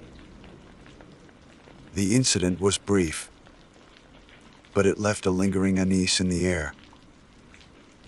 Later that night, I found myself unable to sleep. The wind continued to batter the station, and the silence between the gusts felt heavy and expectant. I got out of bed and walked to the window, peering out into the swirling snow. The darkness was absolute, broken only by the faint glow of the station's exterior lights. As I stood there, watching the blizzard rage, I thought about the strange findings we had been encountering. The unusual sonar signatures, the mysterious filaments in the ice, the inexplicable gases in the trapped air bubbles, it all seemed to something extraordinary, something that defied our current understanding of the natural world. And then, I saw it. A flicker of movement in the periphery of my vision. A dark shape moving against the white expanse of the snow. just beyond the reach of the station's lights. It was fleeting, gone almost as soon as I saw it. But the impression it left was chilling. It was large, vaguely humanoid in form, but impossibly gaunt and elongated. I strained my eyes, trying to see if it would reappear, but the swirling snow obscured everything. Had it been my imagination? A trick of the light and the wind? I wasn't sure, but the image lingered in my mind. A disturbing premonition of the horrors that were yet to come. Something was indeed terribly wrong at the Kronos research facility. And I had a sinking feeling that we were only just beginning to scratch the surface of a terrifying discovery. Soon discovered why. The unsettling glimpse of the gaunt figure outside my window that blizzardy plagued my thoughts for days. I tried to rationalize it, attributing it to stress, fatigue, or perhaps even a trick of the Arctic wind, playing with the snowdrifts. However, the image remained stubbornly etched in my memory. A stark reminder that something out of the ordinary might be lurking beyond the relative safety of our research station. We soon discovered why. The strange findings from our research continued to accumulate, adding to the growing sense of unease among the team. Lena's sublatial sonar readings became increasingly erratic, indicating more frequent and larger movements of the unidentified objects in the lake below. She even reported a brief "why?" distorted video feed from one of the drones, showing what appeared to be a pale appendage disappearing into the murky depths. The image was grainy and fleeting, but it was enough to send a shiver down everyone's spine. Kenji's analysis of the dark filaments found within the ice core also yielded disturbing results. He discovered that the filaments were not merely embedded within the ice, but appeared to be actively growing, albeit at an incredibly slow rate. Their composition remained baffling, with trace elements of unknown origin. We soon discovered why. He theorized that they might be some form of extremophile organism, unlike anything known to science, capable of surviving and even thriving in the extreme conditions of the ancient ice. The unusual gases we detected in the trapped air bubbles also became a source of increasing concern. Why? Further analysis revealed that their concentrations seemed to be increasing in the deeper sections of the ice core, suggesting that their source might lie far beneath the ice sheet, perhaps even within the subglacial lake where Lena's drones had detected the strange activity. Eva. Initially, the picture of calm scientific objectivity began to show signs of strain. She spent long hours in her office, poring over data and consulting with the other researchers. Her usual cheerful demeanor was replaced by a quiet intensity, a palpable sense of worry that she tried to keep hidden, but that was evident to those of us who knew her well. One afternoon, she called me into her office. The atmosphere was heavy with unspoken anxieties. "Alistair," she began, her voice low. "Have you noticed anything unusual lately? Anything beyond the data, I mean?" I hesitated for a moment, thinking about the figure I had seen in the snow. I thought I saw something outside during the last blizzard, I admitted cautiously. A large shape, moving in the snow. Eva leaned forward, her eyes wide with a mixture of fear and morbid curiosity. "What did it look like?" I struggled to find the words. It was gaunt, almost skeletal, tall and very thin. Eva was silent for a long moment, her gaze fixed on some unseen point beyond my shoulder. "I've been having vivid dreams," she finally said, her voice barely above a whisper. "Dreams of the ISIP and of things moving beneath it." Her admission sent a chill down my spine. Eva was not prone to flights of fancy. She was a pragmatic scientist, grounded in logic and reason. If she was experiencing unsettling dreams, it was likely a reflection of the growing psychological pressure we were all under. The communication issues with the outside world worsened. Periods of complete silence became more frequent and lasted longer. We tried to contact our support teams to report our unusual findings and our growing concerns. But our signals seemed to be swallowed by the Arctic ether. The isolation that was once a necessary condition for our research now felt like a suffocating trap.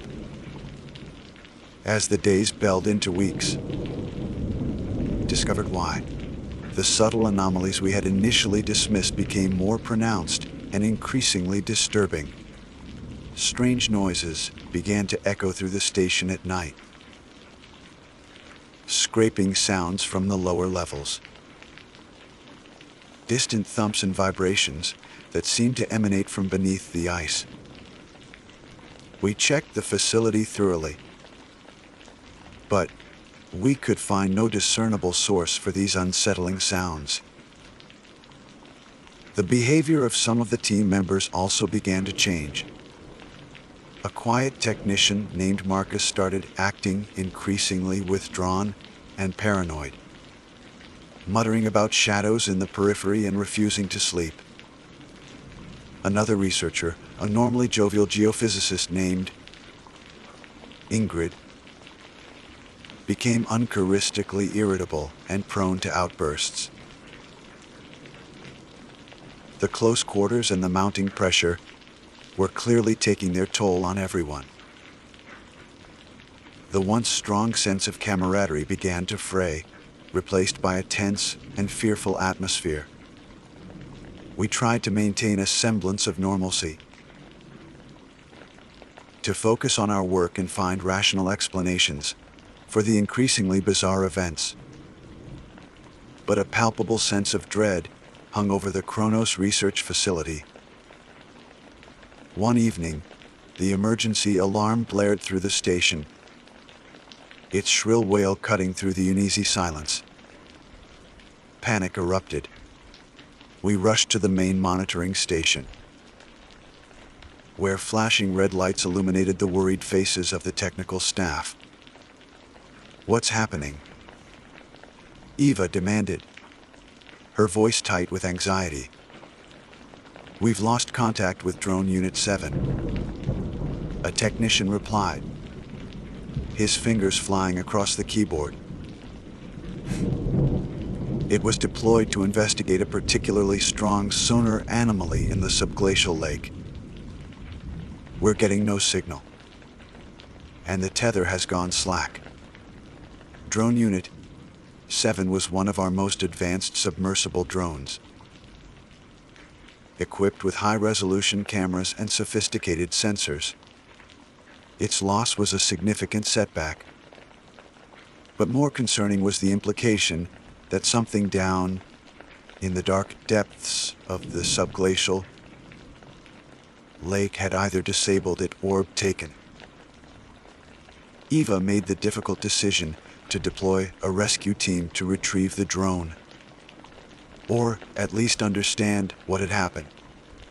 The team consisted of Ben, the atmospheric scientist, who also had extensive experience in cold weather operations, and two of the station's engineers, Omar and Jayan. They geared up in their extreme cold weather gear. Discovered carrying specialized equipment designed to bore through the ice and access the borehole where the drone had been deployed. The waiting was agonizing. Hours crawled by as the rest of us huddled in the monitoring station. We soon discovered why. Watching the telemetry data and listening for any updates from the rescue team. The silence was punctuated by nervous whispers and the rhythmic beeping of the remaining monitoring equipment. Finally, after what felt like an eternity, a faint signal crackled through the comm system. It was Ben's voice, but it was strained and filled with a terror that sent a cold wave through me. "Evac, something's down here," he stammered. Discovered why. His breathing ragged. "We found the drone. It's been torn apart." We soon discovered why. "And there's something else." His voice trailed off, replaced by a horrifying screech. A sound unlike anything any of us had ever heard. Then, silence. The telemetry data went haywire, and the signal died. We tried desperately to re-establish contact, but there was no response. Ben, Omar, and John were gone. Something in the sublatial lake had gotten to them. The reality of our situation, the true extent of the danger we were in, finally crashed down upon us with brutal force. Panic began to spread like wildfire through the station. The remaining team members, myself included, huddled together, our faces pale with fear. The isolation no longer felt like a geographical reality, but a terrifying psychological one. We were trapped. We, cut off from the world, with something malevolent lurking beneath the ice. Something capable of destroying advanced technology and killing experienced personnel. Eva, despite the obvious terror in her eyes, tried to maintain control. "We need to stay calm," she said, her voice trembling slightly. "We need to assess the situation and come up with a plan."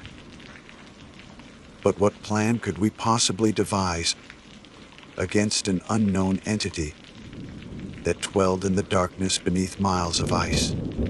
The safety and soon security of the Kronos research facility, which had seemed so robust and impenetrable just weeks ago, now felt like a fragile against an unseen and unimaginable threat. That night was the longest and most terrifying of my life. Sleep was impossible. Every creak of the station, every gust of wind that rattled the window panes, sent jolts of fear through me. We barricaded the doors, checked the security systems, and tried to arm ourselves with whatever makeshift weapons we could find. Discovered why. As the hours crawled by, punctuated by the increasingly frequent and disturbing noises emanating from below, a horrifying realization dawned upon me. We were not the researchers here. We were the specimens. We had inadvertently stumbled upon something ancient and powerful. Something that had been lying dormant beneath the ice for millennia. And now we had awakened it. The terrible wrongness that had been hinted in the initial days had now revealed its true, terrifying form. Why? The scientific curiosity that had brought us to this desolate corner of the world had led us to the brink of unimaginable horror. Discovered why. And as the first rays of the Arctic dawn painted the sky outside a sickly pale hue, we knew that our nightmare was far from over. It had only just begun. The pale Arctic dawn offered little comfort. The events of the previous night, the chilling message from Ben, the terrifying screech that followed, and the subsequent silence had left us paralyzed with fear. Eva, to her credit, tried to rally the remaining team. There were only 8 of us left: myself, Eva, Lena, Kenji, and 4 members of the support staff. We gathered in the main common area, our faces etched with exhaustion and dread. "We need to try and contact the outside world again," Eva said, her voice hoarse. "Even if our initial attempts failed, we can't give up." Several of the technical staff worked tirelessly on the communication systems, but their efforts yielded no results. The satellite link remained stubbornly silent. Our pleas for help lost in the vast emptiness of the Arctic. We were alone. Lena suggested trying to access any data that Ben's team might have recorded before they were lost. Perhaps their equipment had captured some image or sound that could shed light on the creature in the subglacial lake. We cautiously made our way to the borehole access point, the site of the previous night's horrific events. The air was heavy with a sense of foreboding. The drilling rig stood silent, a stark monument to the terror that lurked below. We managed to retrieve the remains of the tether for Drone Unit 7, but the drone itself was gone, presumably dragged into the depths. There was no sign of Ben, Omar, or John.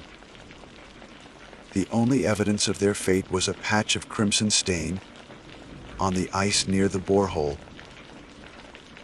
a grim reminder of the brutal encounter. Back in the monitoring station, Lena and Kenji painstakingly reviewed the last telemetry data from Ben's team, discovered why. There was nothing conclusive, only static and garbled audio fragments, punctuated by that unearthly screech. Whatever had happened down there had been swift and devastating. As the hours passed, a sense of utter despair began to settle over us. We were trapped in a remote research station with a creature we knew nothing about. A creature that had already demonstrated its lethal capabilities. Our scientific curiosity had unleashed something ancient and terrifying, and we were now paying the price. Then, the noises started again. The scraping sounds from the lower levels. We soon discovered why. The heavy thumps that seemed to vibrate through the very ice beneath our feet.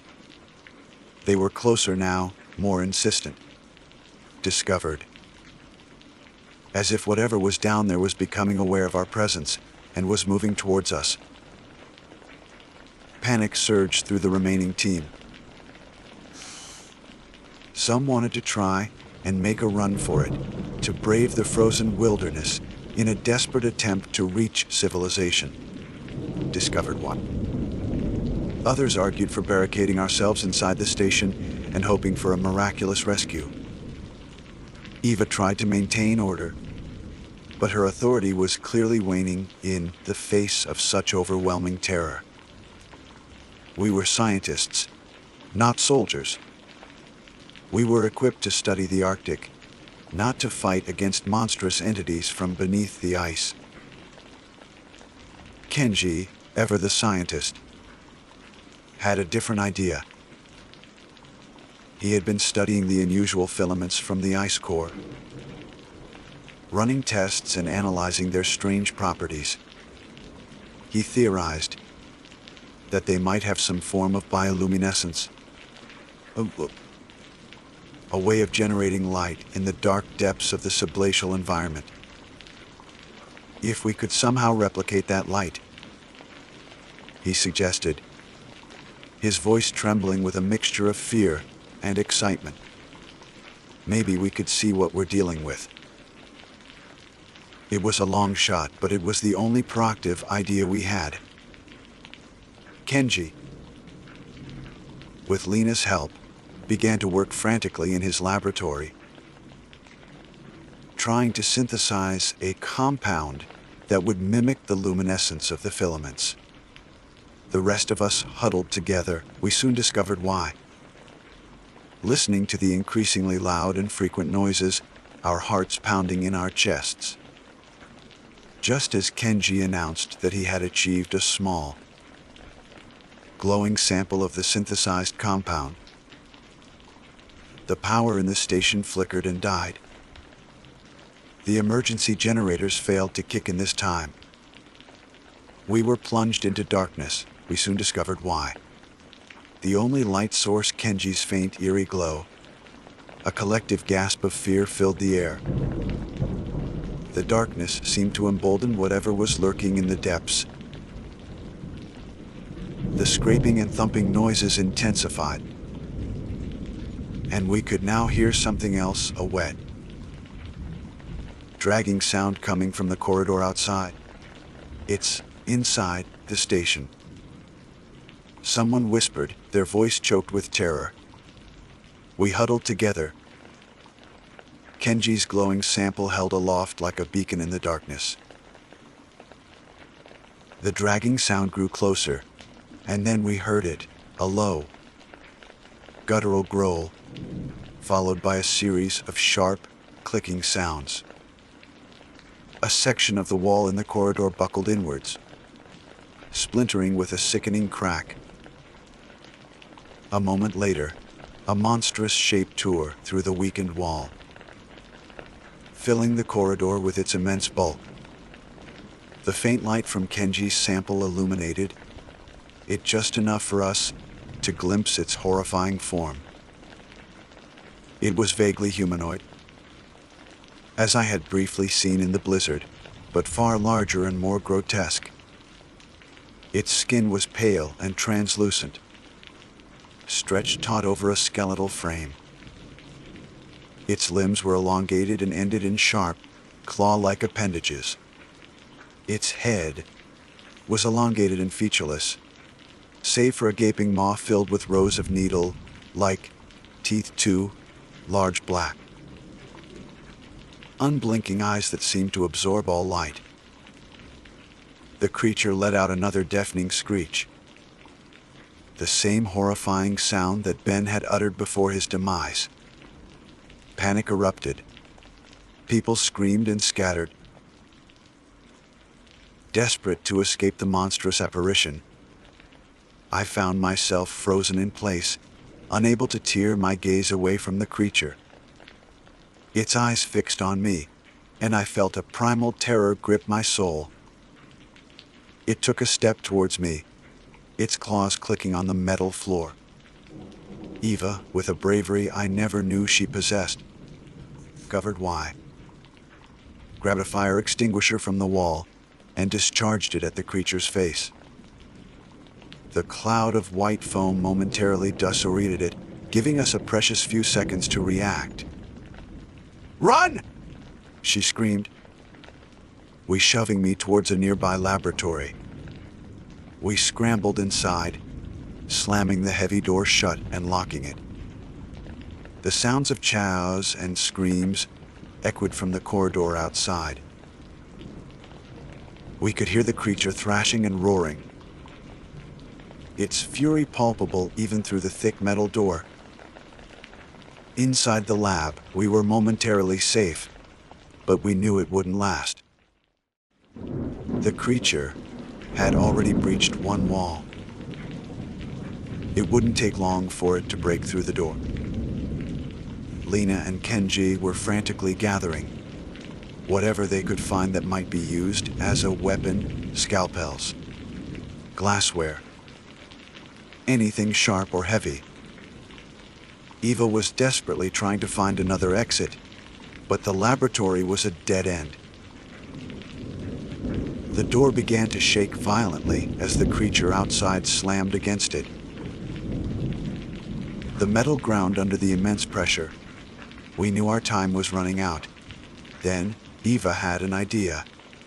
"The chemicals!" she exclaimed, pointing to a shelf filled with various containers. "We can try to create a diversion, something to slow it down." working quickly. We grabbed several bottles of volatile chemicals and began mixing them in a large beaker. The stench was acrid, and we knew the resulting concoction would be highly reactive. Just as the door began to buckle inwards, we threw the beaker at the point of impact. The glass shattered, and the chemicals splashed across the creature's head and torso. There was an immediate, violent reaction. The creature shrieked in agony, its pale flesh sizzling and smoking. It recoiled from the door, giving us a momentary reprieve. "No!" Eva yelled. "There's a ventilation shaft in the ceiling. It's a tight squeeze, but it's our only chance." One by one, discovered why. We clambered onto a workbench and squeezed through the narrow opening in the ceiling, disappearing into the darkness of the ventilation system. It was a claustrophobic and terrifying crawl, the sounds of the enraged creature echoing from below. We navigated the narrow ducts, our hands and knees scraping against the cold metal. We had no idea where the ventilation system led. We discovered why, but it was better than facing the monster in the laboratory. After what felt like an eternity, we reached an exit point, a small grate leading to the outside. We pushed it open and peered out into the blizzard that had begun to rage once more. The wind howled, and the snow swirled around us, but the sight of the open sky was a welcome relief. We dropped down onto the snow-covered ground and immediately began to run, putting as much distance as possible between ourselves and the research station. The wind and snow whipped at our faces, and the cold was biting, but the fear of what lurked behind us propelled us forward. I don't know how long we ran. Hours, perhaps. The blizzard showed no signs of letting up, and our energy was rapidly dwindling. Lena and Kenji were struggling to keep up. Finally, we collapsed in a snowdrift, exhausted and defeated. The research station was long out of sight, swallowed by the whiteout. We had escaped the creature, but we were now stranded in the middle of a raging Arctic blizzard, with little hope of survival. As I lay there, shivering and weak, I thought about everything that had happened. Our initial excitement at the prospect of groundbreaking scientific discoveries, the subtle anomalies that had hinted at something wrong, the growing sense of dread, and finally, why? The horrifying encounter with the creature from beneath the ice. We had come to the Arctic seeking knowledge, but we had found only terror and death. The Kronos Research Facility, meant to be a beacon of scientific progress, soon discovered why, had become our tomb. I don't know what the future holds for us. Perhaps we will succumb to the elements. Perhaps the creature will find us again. But as I write these final words, my hands numb with cold, I know one thing for certain. There are secrets buried beneath the ice that are best left undisturbed. Some doors are meant to remain closed. And we, in our scientific hubris, opened one that should have remained sealed forever. If anyone ever finds this account, heed my warning. Stay away from the Arctic ice. There are things there that are ancient, powerful, and utterly terrifying. And they are not meant to be found.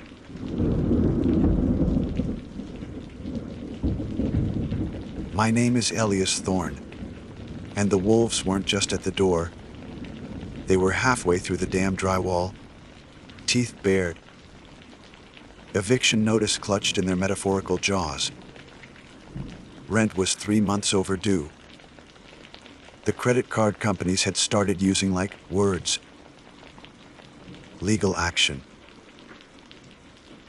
And my diet had devolved into a depressing rotation of instant noodles and existential dread. Every flickering light, every creak of the floorboards in my rapidly emptying apartment sounded like the final nail being hammered into the coffin of my solvency.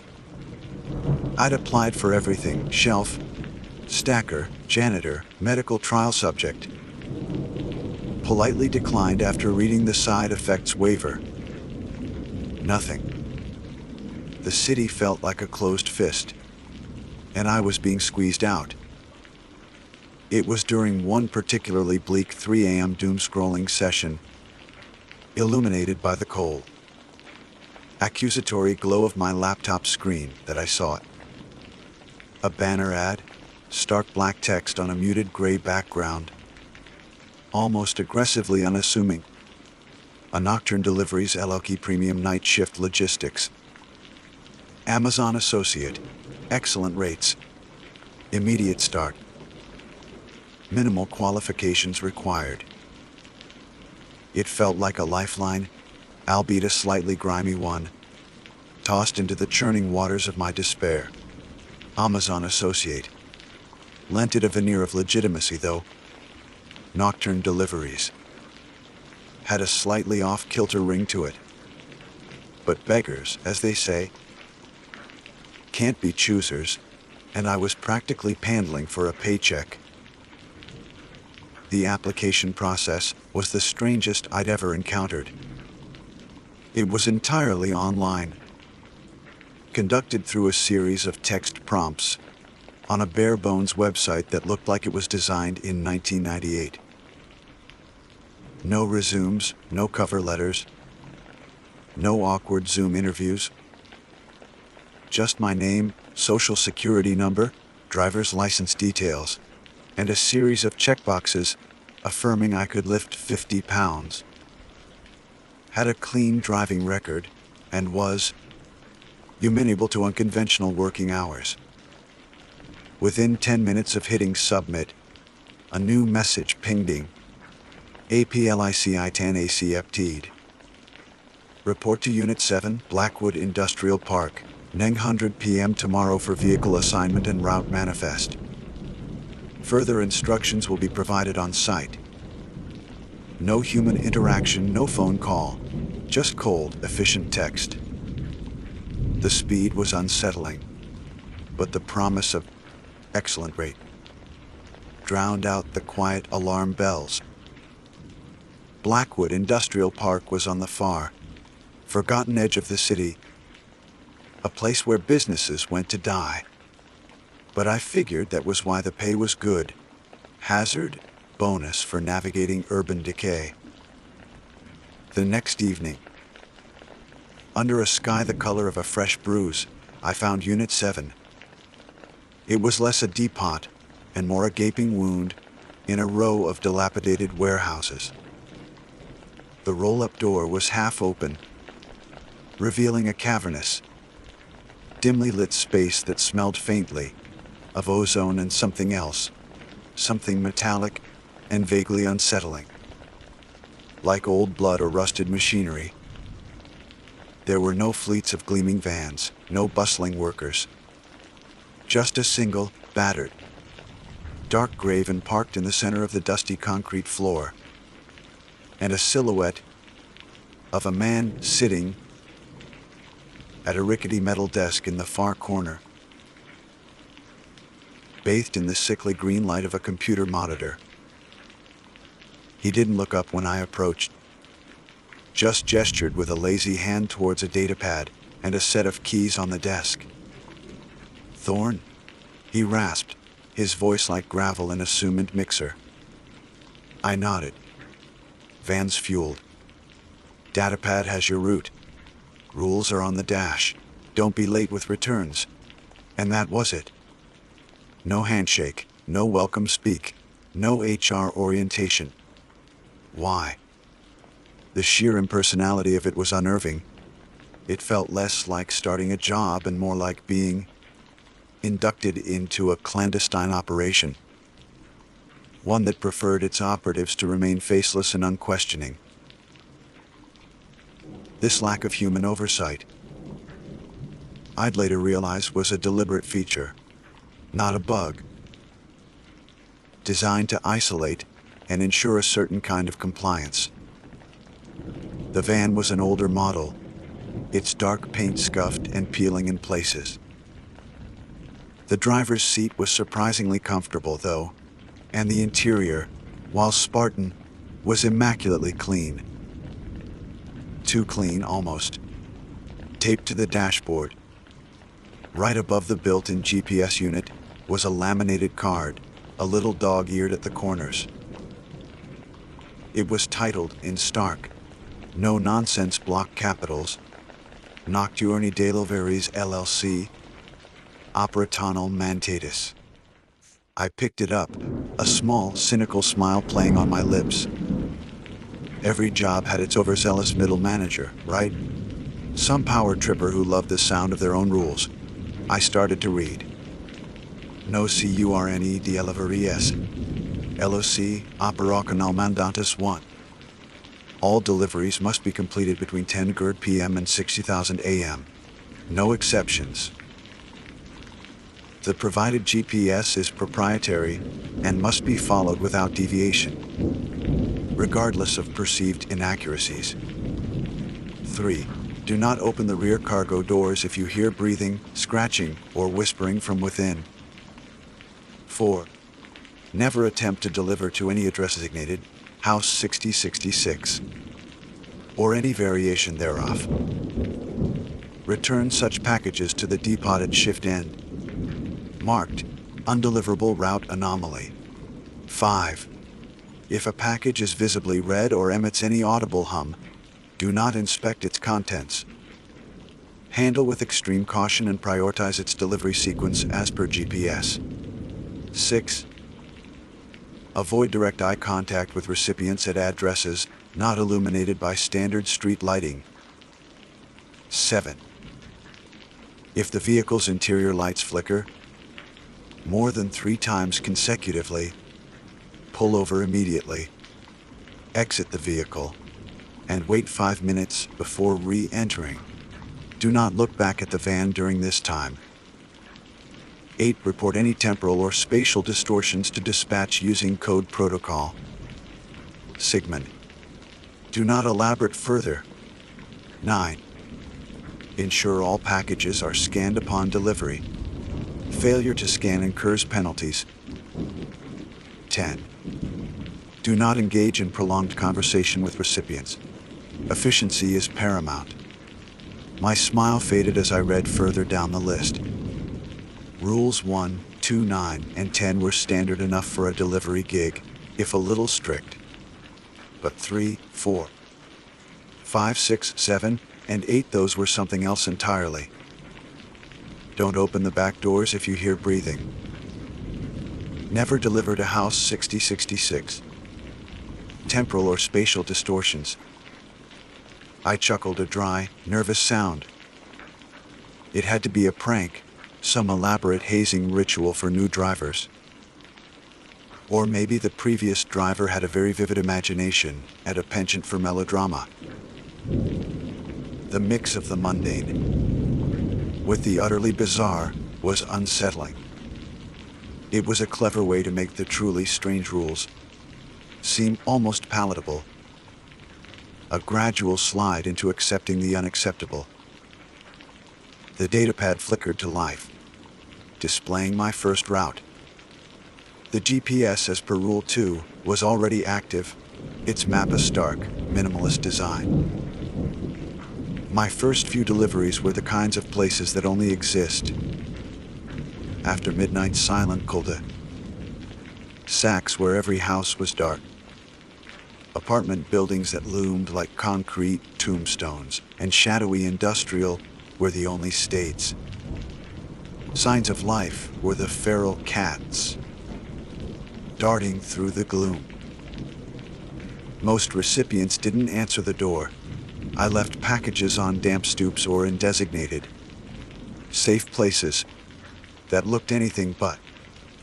The loneliness of the job was profound, a thick blanket of silence, broken only by the hum of the van's engine and the disembodied voice of the GPS.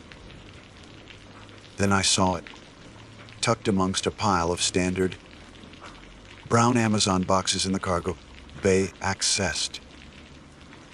Thankfully, without any accompanying breathing sounds, was a small, vibrantly red package. It was about the size of a shoebox, wrapped in paper so intensely crimson it seemed to absorb the dim interior light of the van. As I picked it up, I felt it a low, almost sub-audible thrumming, a vibration that resonated deep in my teeth and the bones of my hand. Rule 5 flashed in my minding. If a package is visibly red or emits any audible hum, handle with extreme caution. I placed it carefully on the passenger seat, the whom a faint, disquieting presence beside me. The GPS, true to its proprietary nature, was already proving quirky. It occasionally tried to send me down one-way streets the wrong way or insisted on routes that added miles to the journey. Standard GPS glitches, I told myself, ignoring the faint prickle of unease. This was the system's way of slowly acclimating me, I suppose, to its version of reality, a gradual immersion into the aberrant. Towards the end of my shift, around 4:30 a.m., fatigue was setting in. I was on a long, unlit country road miles from the nearest streetlight. The interior lights of the van suddenly flickered once, twice, 3 times, then a fourth. Rule 7. If the vehicle's interior lights flicker more than 3 times consecutively, pull over immediately, exit the vehicle, and wait 5 minutes before re-entering. Do not look back at the van during this time. Oh, for crying out loud, I muttered, rubbing my eyes. This was ridiculous. But the memory of that unsettling depot, the weird rules, and the faint, persistent hum from the red package made me hesitate. Still, looking back at my own van, what could possibly happen? I pulled over, killed the engine, and stepped out into the chill, damp air. The silence was absolute. I stretched, looking up at the starless, inky sky. After a minute, curiosity, or maybe just tired defiance, got the better of me. I glanced back at the van. Nothing. Just the dark, silent shape of the vehicle. I almost laughed at my own paranoia. Then, a flicker of movement from the corner of my eye, inside the van, in the driver's seat where I'd just been. Not a clear shape, just a deepening of the shadow. A brief, impossible contortion of the darkness that suggested presence. My blood ran cold. Simultaneously, the air around me dropped several degrees, a pocket of unnatural chill that raised goosebumps on my arms. I couldn't have imagined it. It was too distinct, too visceral. This subtle warning, this deniable yet deeply disturbing event, was a calibration, a quiet reinforcement that these weren't just rules. They were parameters for survival. I got back in the van 5 minutes later, heart hammering, hands clammy on the wheel. The red package on the seat beside me seemed to hum a little louder. I drove the rest of the way back to the depot in a state of heightened alertness. We're reading the operational mandates in mind, with a newfound, chilling respect. This wasn't just a job. It was something else entirely, and I was already in deep to simply walk away. The next few shifts settled into a disturbing rhythm. The initial shock of the rules had worn off, replaced by a gnawing anxiety that coiled in my gut like a cold snake. I followed the mandates meticulously now. The memory of that fleeting shadow in the driver's seat a potent incentive. The red package, or others like it, appeared sporadically, their unnerving hum a constant, low-frequency soundtrack to my nights. But it was during the second week that the true, why, undeniable horror of nocturne deliveries began to unfurl, dragging me deeper into its bizarre and terrifying reality. This was when I truly started to discover the monstrous nature of the operation I'd signed up for. Why, I was navigating a particularly desolate stretch of industrial wasteland, a maze of rust-eaten factories and skeletal warehouses that the city had long since abandoned. The GPS had led me down a narrow, potholed service road, the van's headlights carving a lonely tunnel through the oppressive darkness. That's when I heard it, a sound from the cargo bay. At first, I dismissed it as packages shifting, the van jolting over uneven ground. But then it came again, clearer this time, a soft, rhythmic, raspy sound. Like breathing. Rule 3 screamed in my mind. Do not open the rear cargo doors if you hear breathing, scratching, or whispering from within. My hands tightened on the steering wheel, knuckles white. The breathing continued, punctuated by a faint, dry scratching, like fingernails on cardboard. It wasn't animalistic. There was a strained, almost pained quality to it that was chillingly, horribly human. Panic, cold and sharp, clawed at my throat. Every instinct screamed at me to pull over, to fling open those back doors and confront whatever was making that sound. But the stark warning of the rule, and the subtle but potent consequence I'd experienced for a minor infraction before, held me paralyzed. What was back there? One of the packages? Or had something else found its way into the sealed cargo hold? The rule, in its cruel wisdom, denied me the certainty, forcing my imagination to conjure far worse horrors than any reality could likely hold.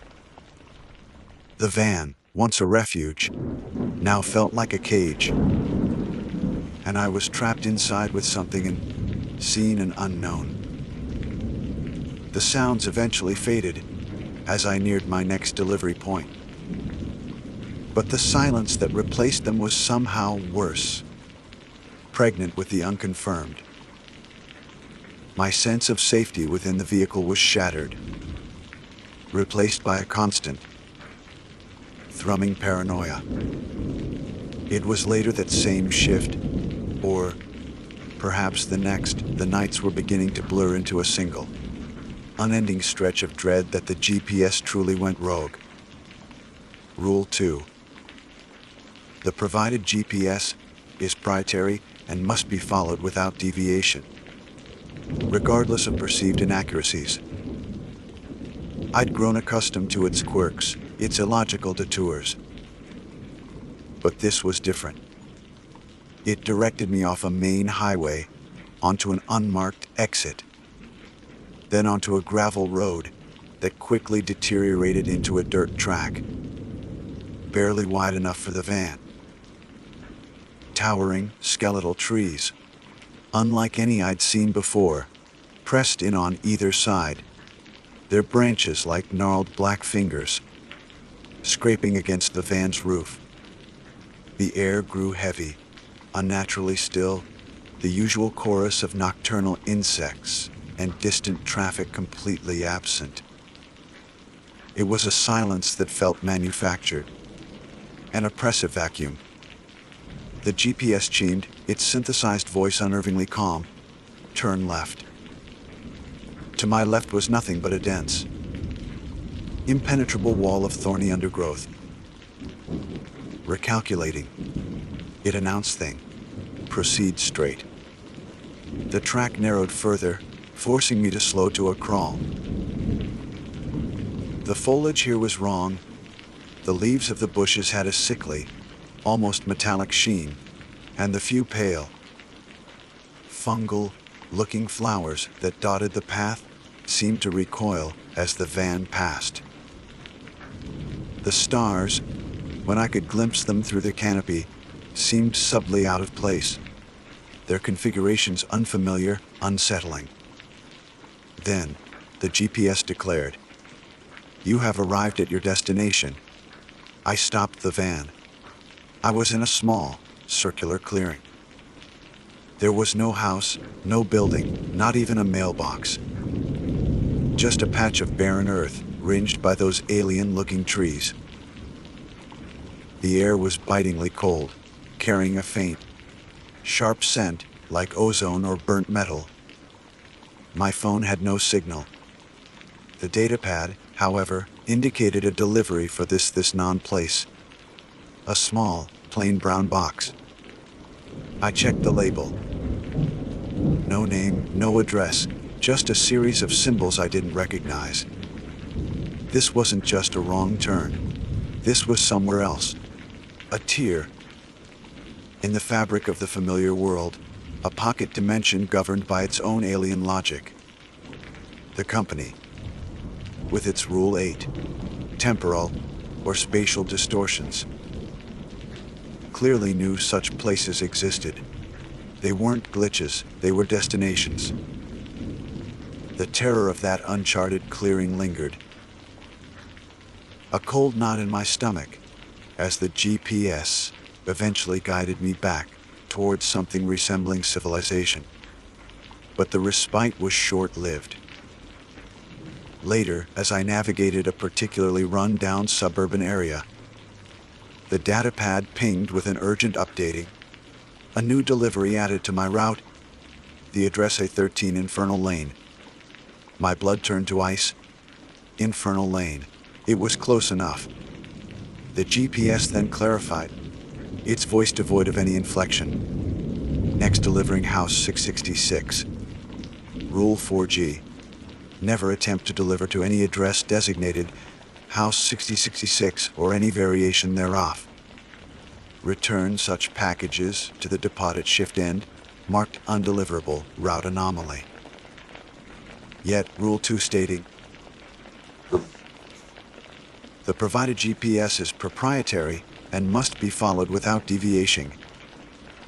I had a package in the back, not a red one this time, but a heavy, oddly cold black crate specifically addressed to the custodian, House 666, Infernal Lane.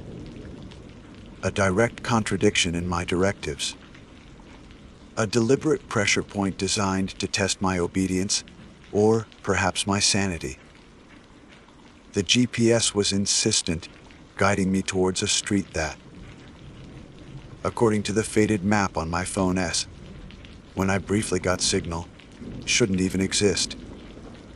As I turned onto Infernal Lane, a narrow, fog-choked street lined with dilapidated, Gothic-looking houses, a sense of profound dread settled over me. House 666 wasn't just a kitchen. It was a focal point, a nexus of the system's inherent wrongness. The red packages, when they appeared, were becoming more aggressive. One particular specimen, a small, pulsating crimson cube, began to hum with such intensity that it made my teeth ache and my vision blur at the edges. It grew noticeably warm to the touch. The paper almost too hot to handle. The van's radio, which usually only played static or snippets of distorted classical music, crackled violently whenever I was near the package, emitting bursts of harsh, guttural whispers that seemed to coalesce just beyond the range of comprehension. The interior lights flickered erratically, far beyond the 3-blink warning of Rule 7, as if the package itself were draining power, or perhaps exuding some kind of disruptive energy. Rule 5, handle with extreme caution, felt like a gross understatement. This package wasn't just cargo. It felt alive. A contained malignancy that was growing stronger, more volatile, reacting to my fear, or perhaps to the increasingly supernatural nature of my roots. It was a beacon or a bomb, and I was its unwilling courier. The job wasn't just about delivering items. It was about transporting active agents of the unknown. Why? My world had shrunk to the confines of that van, the glowing screen of the malevolent GPS, and the list of cryptic rules that were the only flimsy barrier between me and something else. The discovery phase was well and truly over. I knew, with a certainty that chilled me to the bone, that Nocturne Deliveries was a conduit for horrors I couldn't begin to comprehend. And I was its errand boy, driving deeper into the night, deeper into the dread, with every passing mile. The horrors of the previous weeks had flayed my nerves raw. Sleep was a battlefield of disjointed, terrifying imagery, raspy breathing from unseen things, roads that twisted into impossible geometries, and the incessant,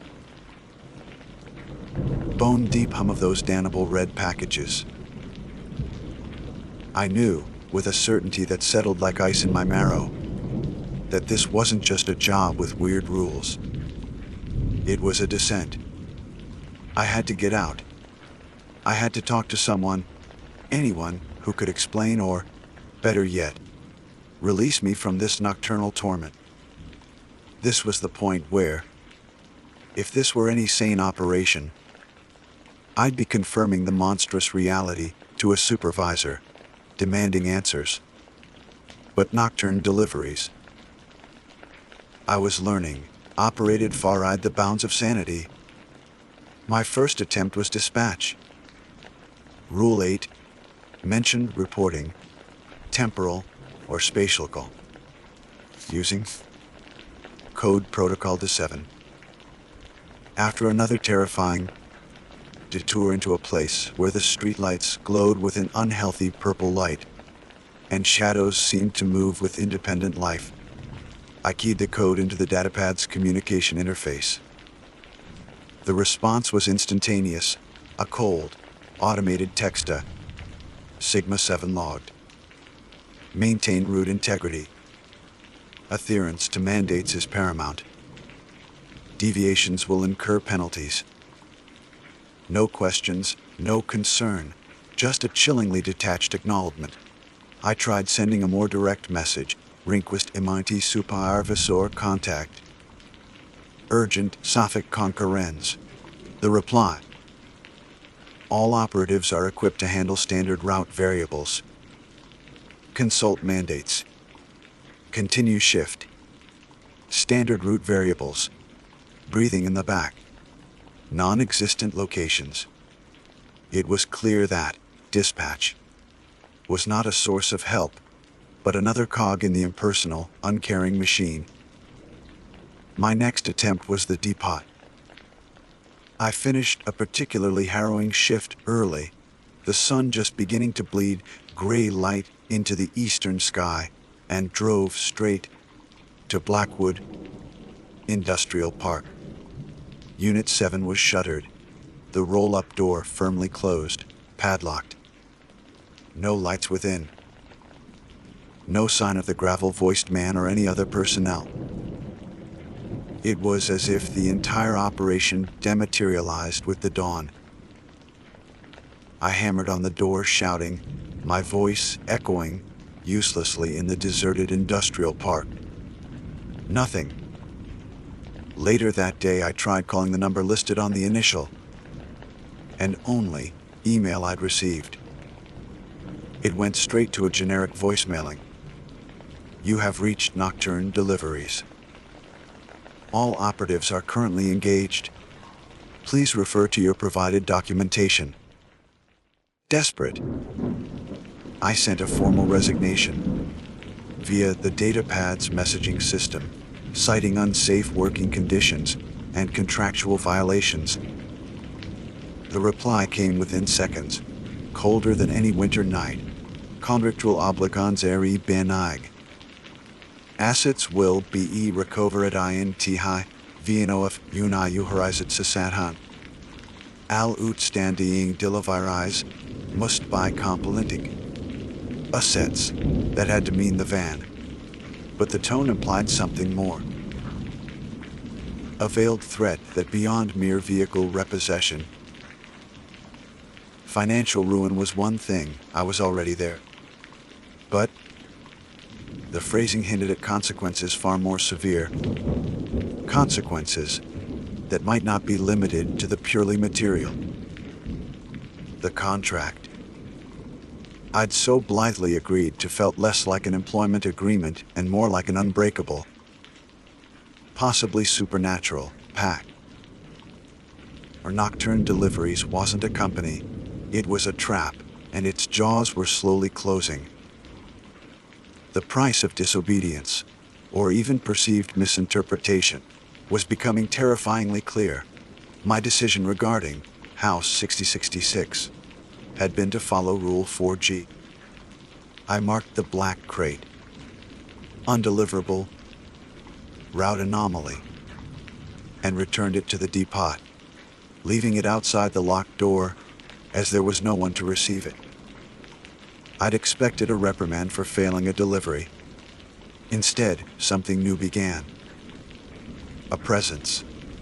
On subsequent shifts, I started catching glimpses of a tall, slender figure in the periphery of my vision, always just out of focus, melting into the shadows when I tried to look directly at it. It never made a sound, never approached, but it was there, a silent, spectral observer on my route. Was this the custodian of House 60C6, displeased? Or was it something else? Drawn by my refusal, the rules I was beginning to understand weren't just arbitrary guidelines. They were safety protocols for navigating a hostile, alien environment that intersected with our own. Breaking them, or even bending them, didn't just anger a manager. It exposed me to the raw, unfiltered forces that lurk just beyond the veil. The place that doesn't exist became a recurring nightmare. The GPS, with its cold, implacable logic, forced me back there twice more. Each visit was more terrifying than the last. The first time, I was instructed to leave a small, lead line box at the base of a pulsating, obsidian-like rock that hadn't been there on my previous visit. As I did, the ground beneath my feet seemed to ripple, like water, and the air filled with a chorus of faint, discordant whispers that scraped at the edges of my sanity. The second time, I saw more.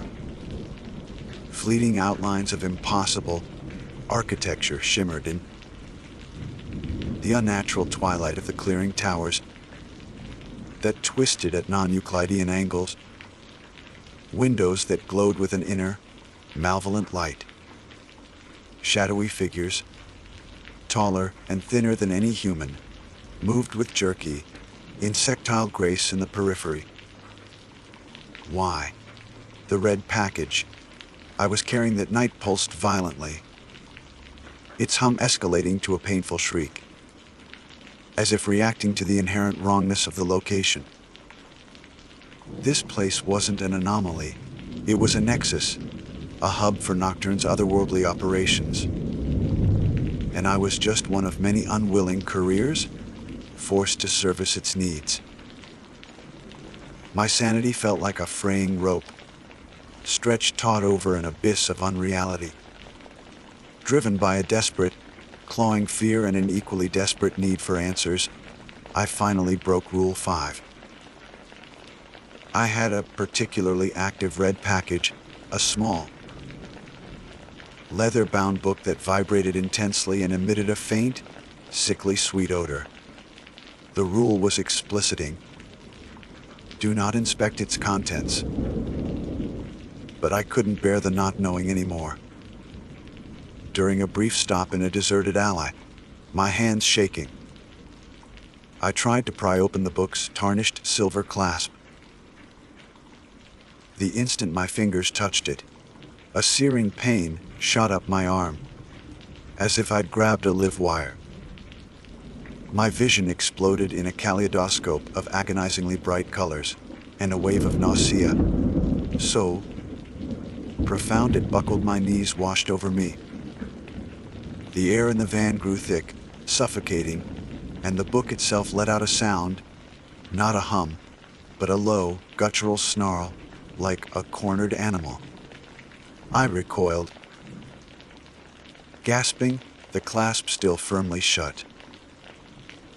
The message was unequivocal: the contents of these packages were not meant for human eyes, for human understanding.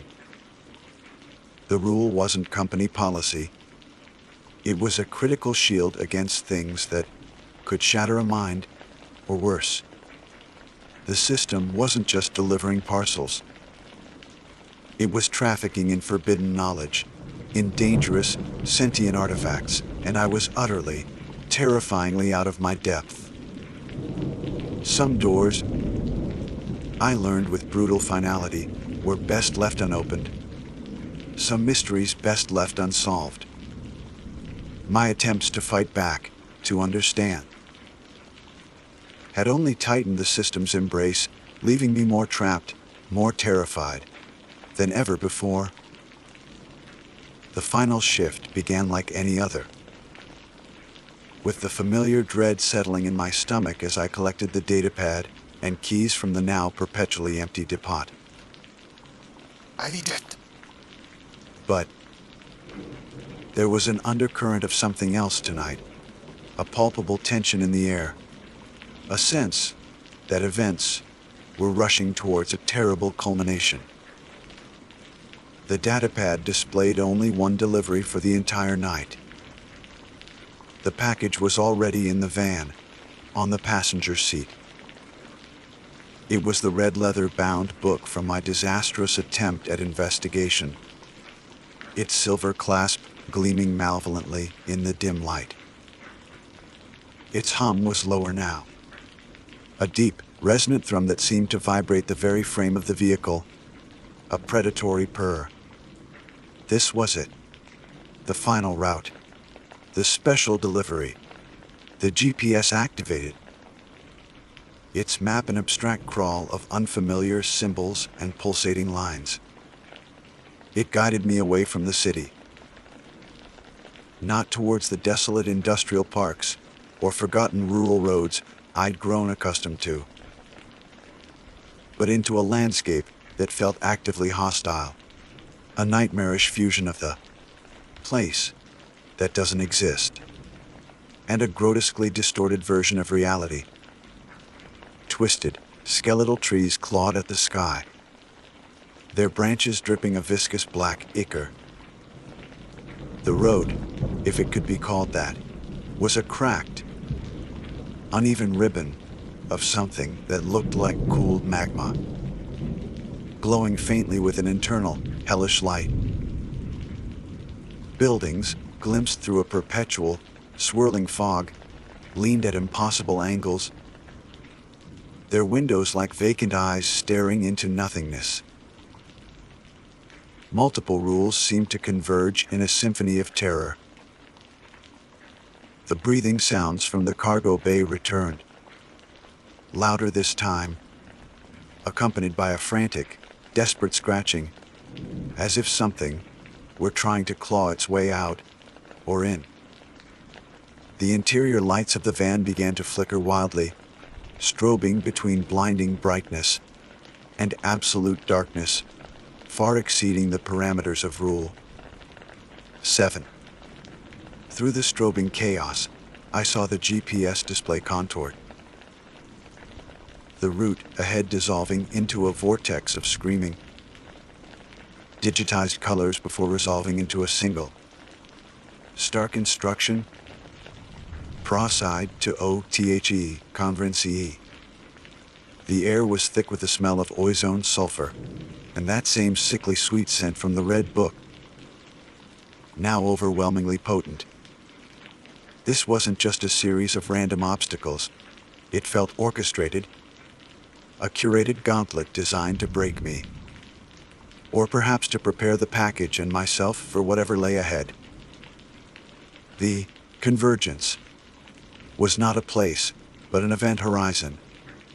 The GPS led me to a vast, circular depression in the diseased landscape, at the center of which reality itself seemed to be unraveling. The air shimmered and warped, and a sound like a million tortured voices, whispering in unison, emanated from the epicenter. This, I knew with a chilling certainty, was the true destination. Not House 66 in any literal sense, but something far more fundamental, a tier or a gateway, a direct interface with the other. As I brought the van to a halt at the precipice, the Red Book on the passenger seat began to glow, its crimson light pulsing in time with the unholy thrum that filled the air. Its clap sprang open of its own accord.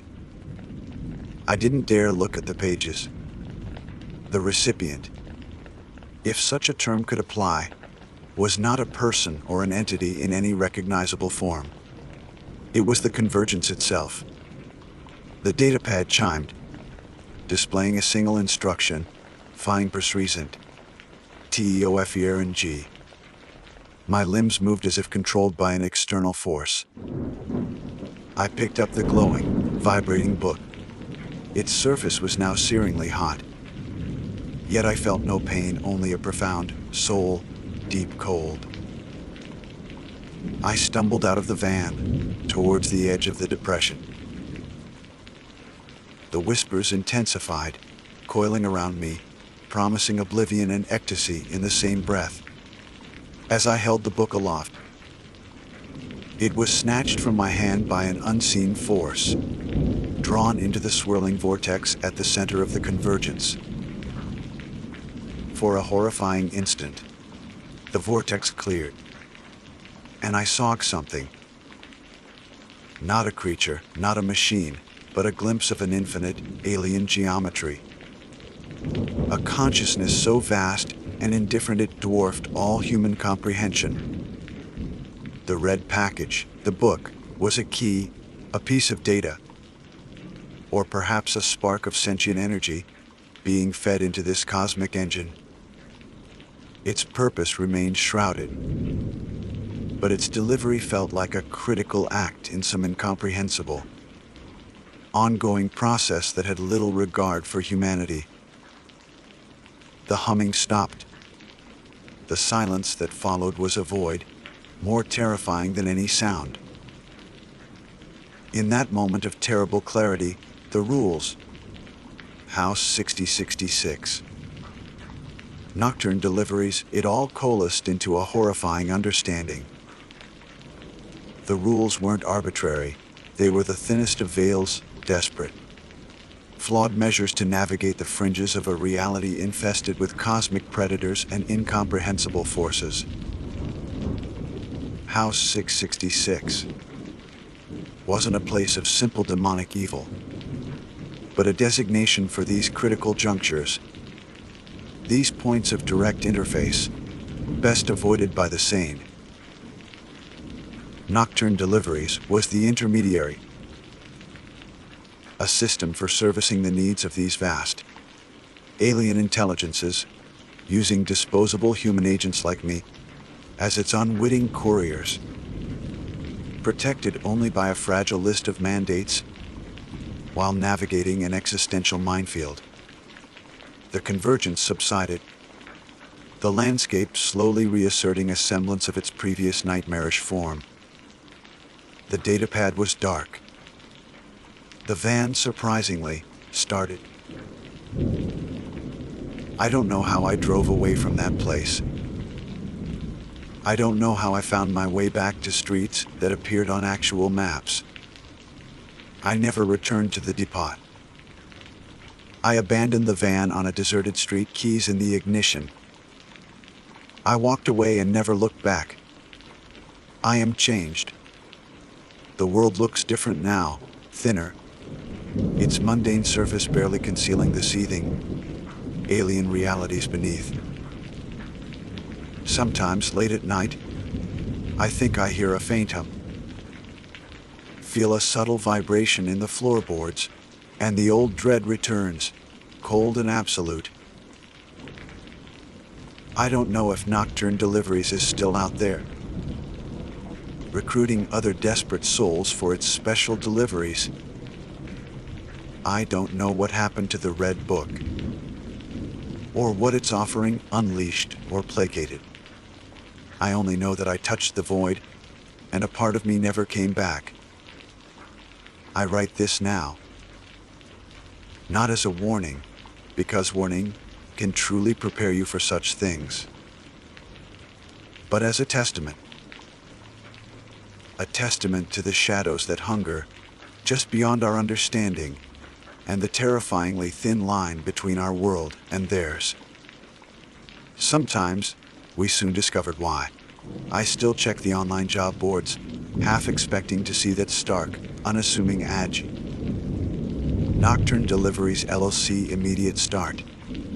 And I wonder who will be next to take that night shift, to learn the rules, to drive the van into the heart of an indifferent, all-consuming darkness. My name is Alex, and I'm what you might call in between opportunities. That's the polite way of saying I was flat broke, and my landlord was starting to use my first name in his increasingly less polite reminder texts about the rent. So, when the ad for a night shift gig at the Starlight Valley Storage Solutions warehouse popped up, I jumped on it. The pay was decent.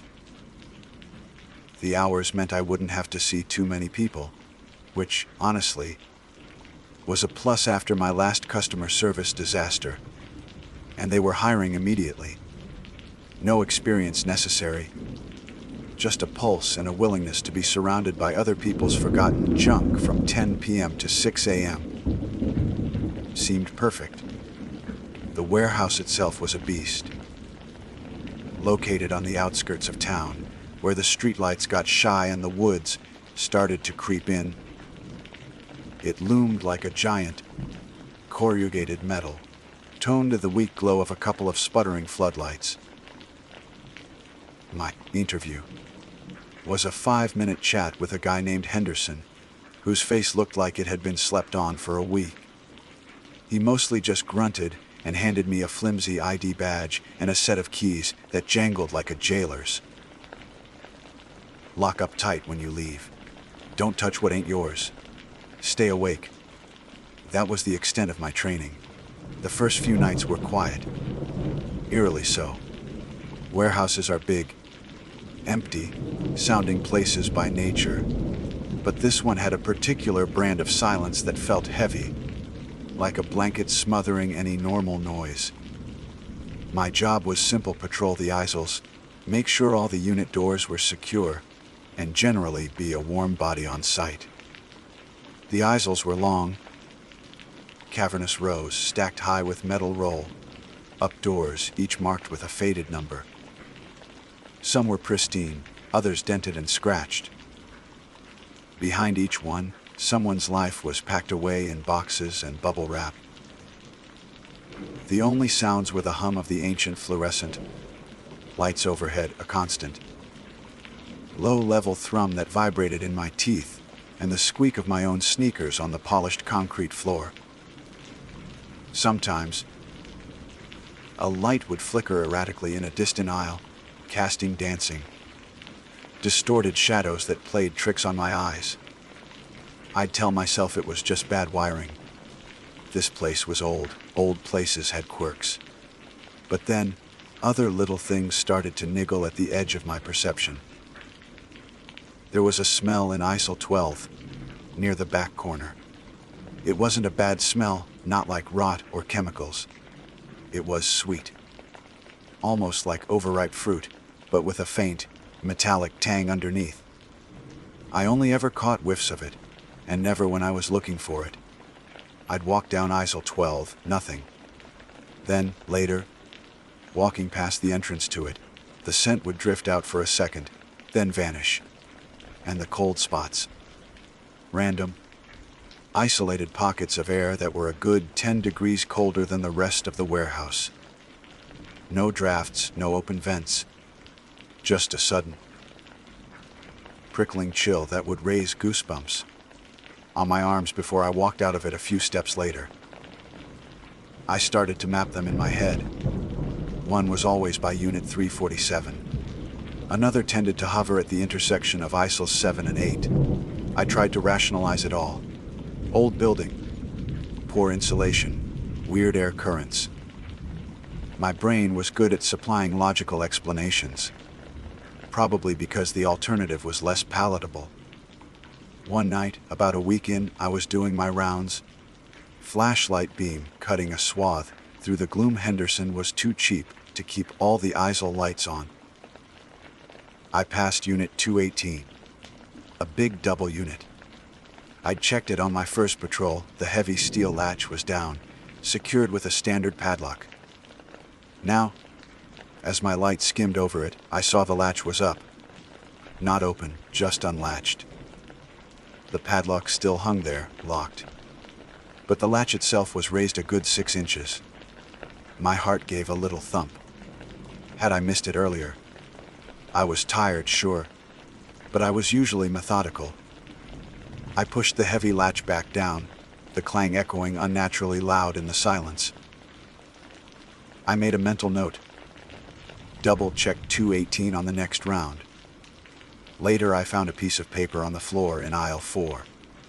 It was a child's drawing, crayon on cheap, lined paper, a stick figure family under a lopsided sun.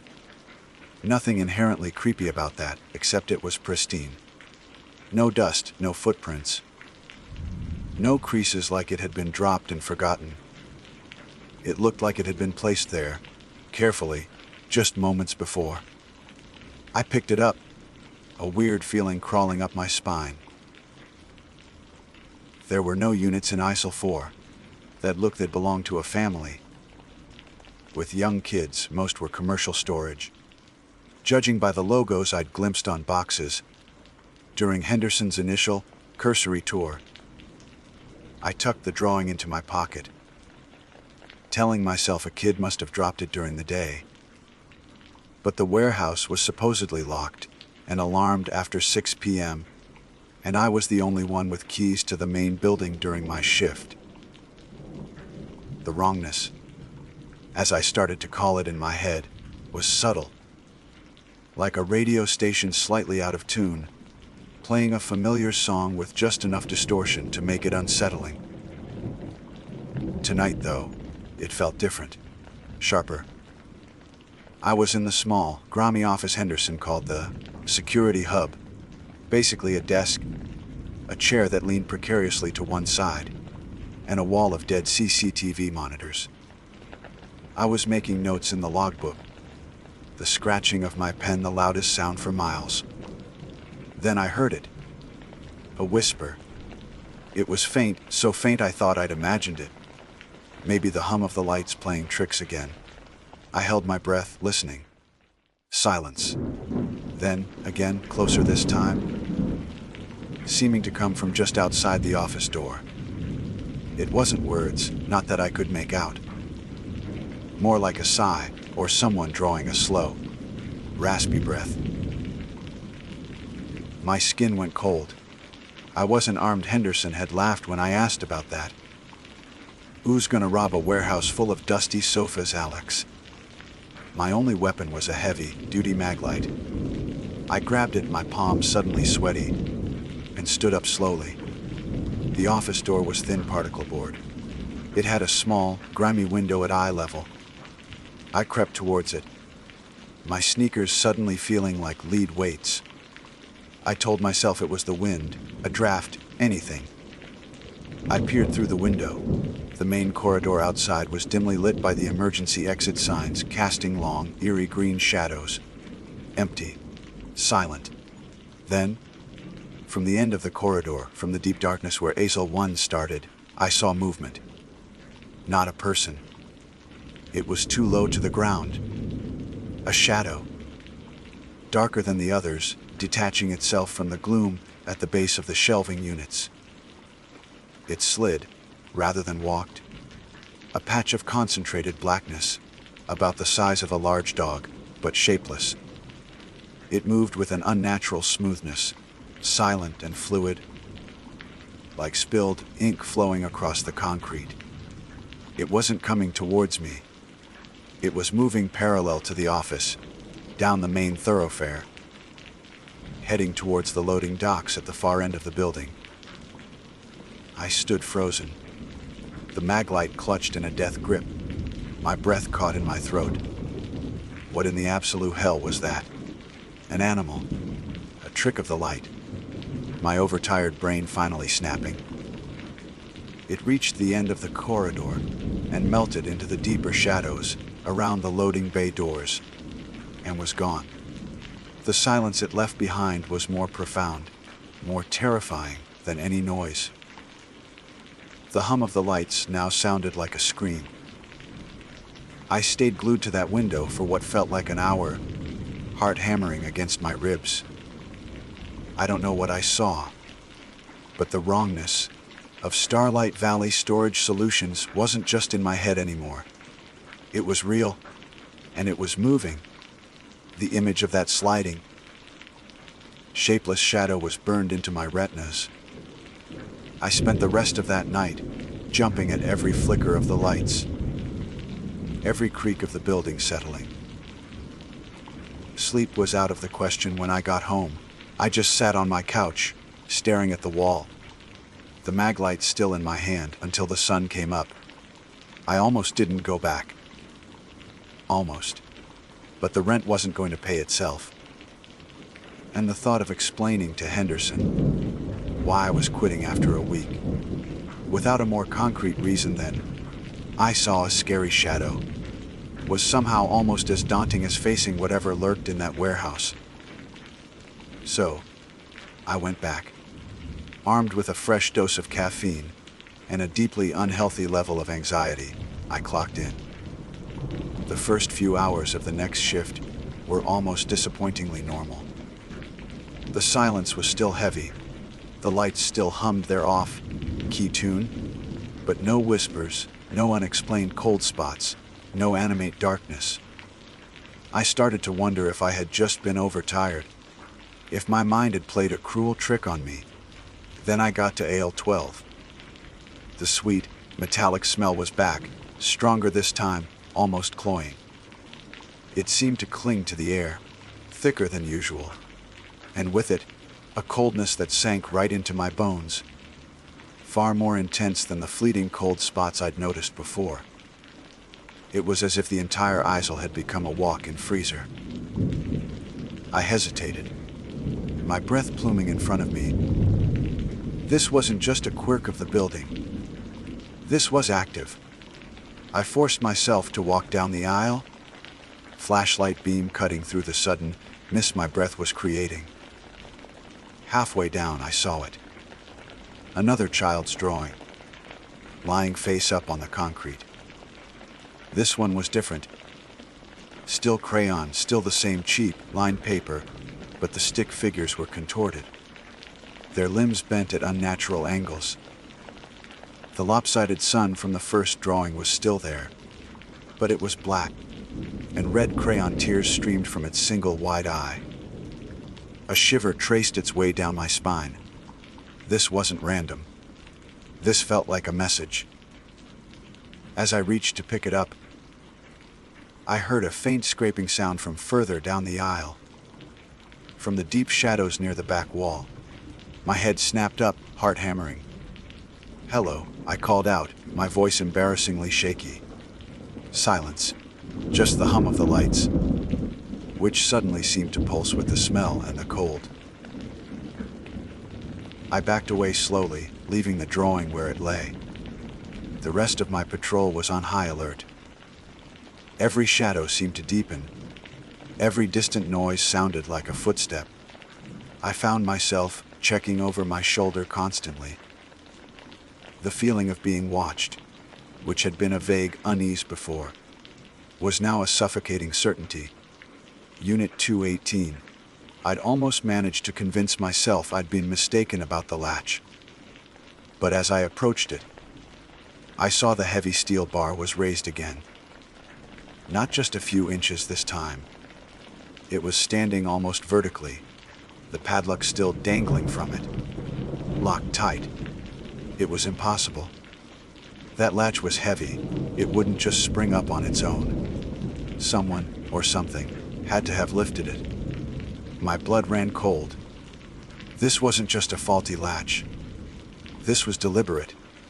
I reached out a trembling hand and pushed it down, the clang echoing far too loudly.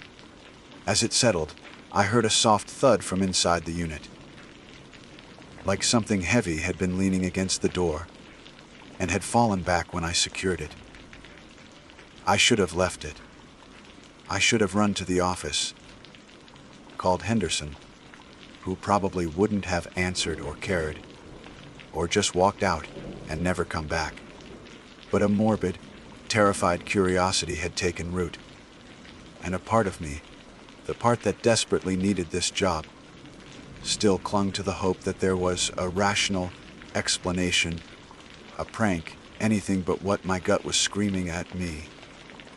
The padlock was a standard master lock. I didn't have a key for it, or any of the unit locks. But the office Henderson had a messy ring of keys hanging on a hook by the dead CCTV monitors. Universal keys.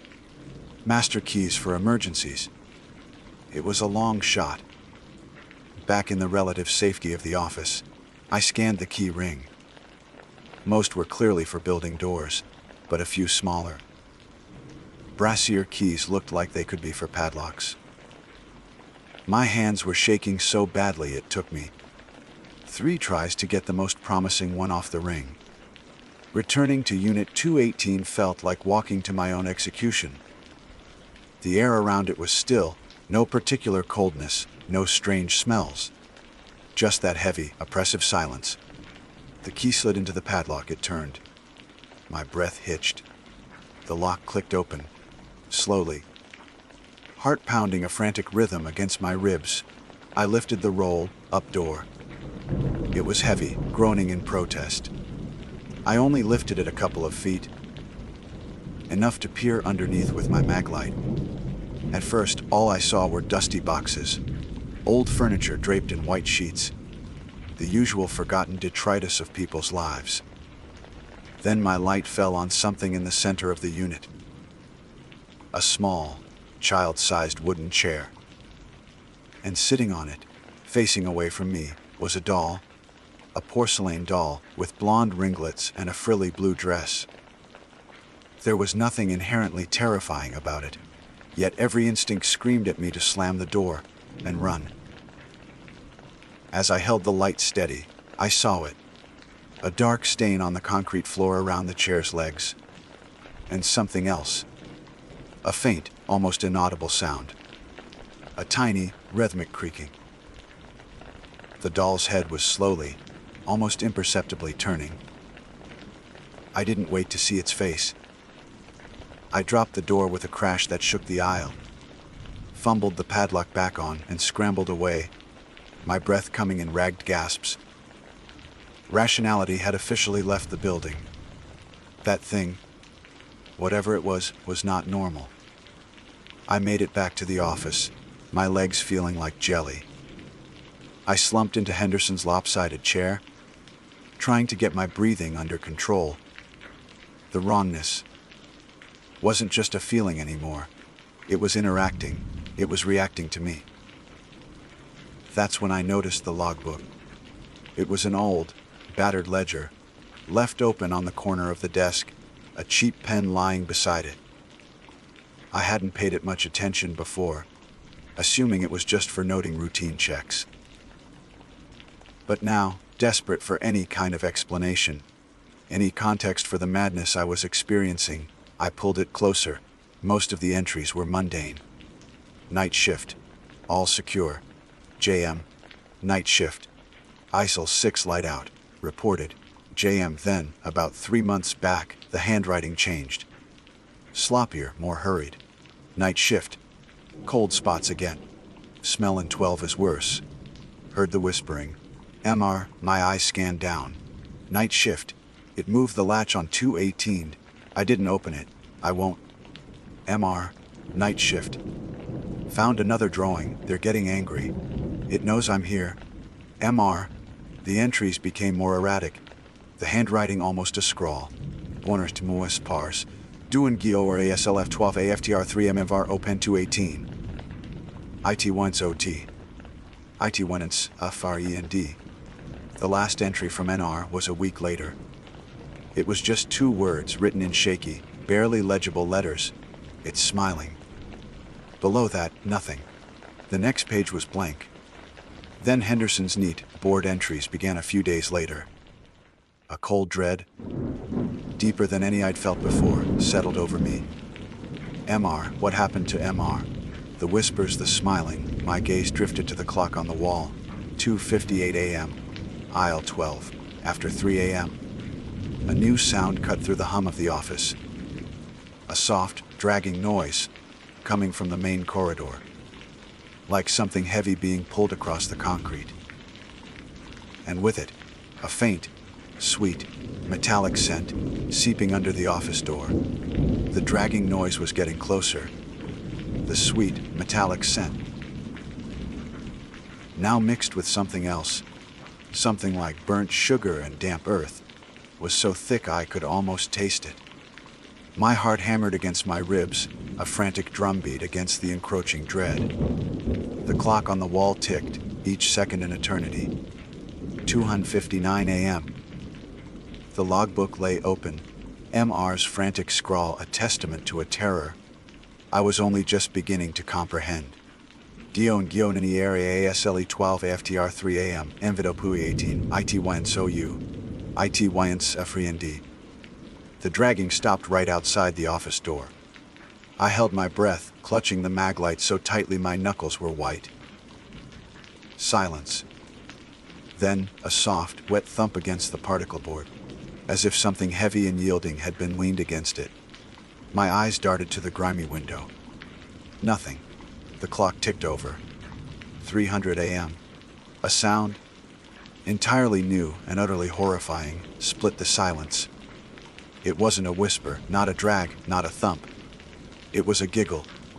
A child's giggle. High, pitched and distorted, as if filtered through water. And it was coming from the direction of ISIL 12. Despite every cell in my body screaming at me to stay put, to barricade the door and wait for dawn, MR's warning about ISIL 12 after 3 a.m. echoed in my mind. It wasn't just a warning. It felt like a dare, a summons. The giggling continued, interspersed with soft, cooing sounds. It was a grotesque parody of innocence. The smell intensified, the sweetness becoming sickening. I had to know.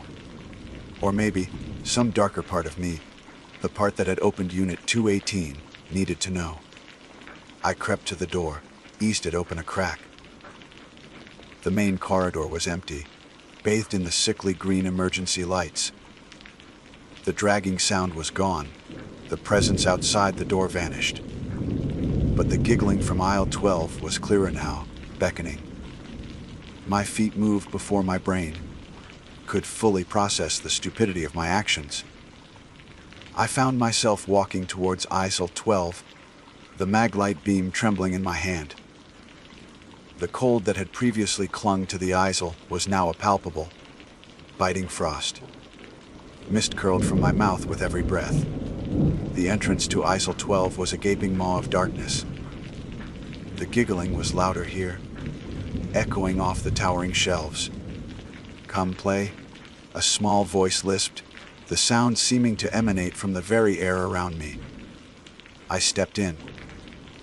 The temperature plummeted further. The metallic sweetness was overpowering, mixed with the scent of dust and something else, something like old, decaying fabric. My flashlight beam cut through the oppressive gloom, landing on the child's drawing I left on the floor earlier, the one with the contorted stick figures and the black, weeping sun. It was different now. A new figure had been added. A small, smiling stick figure, holding hands with one of the contorted ones. A soft scraping sound from the end of the aisle. My light snapped towards it. There, at the very back, where the eisel dead ended against a stained concrete wall, was the small wooden chair from Unit 218.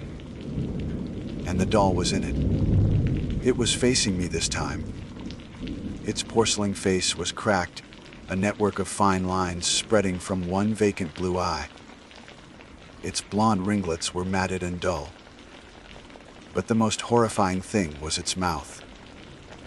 Its painted red lips were stretched into an impossibly wide, fixed smile. MR's last words slammed into my mind. "It's smiling. Hello," I whispered, my voice a dry croak. The doll's head tilted, a slow, jerky movement accompanied by the faint creak of old porcelain. Its smile seemed to widen, though I knew that was impossible. MR didn't want to play anymore. The giggling voice said, seeming to come from the doll itself, though its lips didn't move. He wasn't a good friend. My blood turned to ice. This was it. This was the core of the wrongness. What are you?" I managed, my flashlight shaking violently. "I'm lonely," the doll cooed, its voice a sickening blend of childish innocence and ancient malice. "I need new friends. Friends who stay." Then, the shadows around the doll deepened, coalesced. For a horrifying second, I saw the shapeless black mass I'd seen in the corridor. But this time it seemed to flow from the doll, or from beneath the chair, like a living, viscous darkness. It swirled around the base of the chair, tendrils of it reaching out, caressing the dusty concrete. "What did you do to MR?" I asked, a cold dread gripping me. The doll's smile didn't falter. He broke the rules. He tried to leave. Friends don't leave. The giggling started again. Louder this time, echoing in the confined space, bouncing off the metal shelves packed the unseen things. I started to back away, slowly, one step at a time.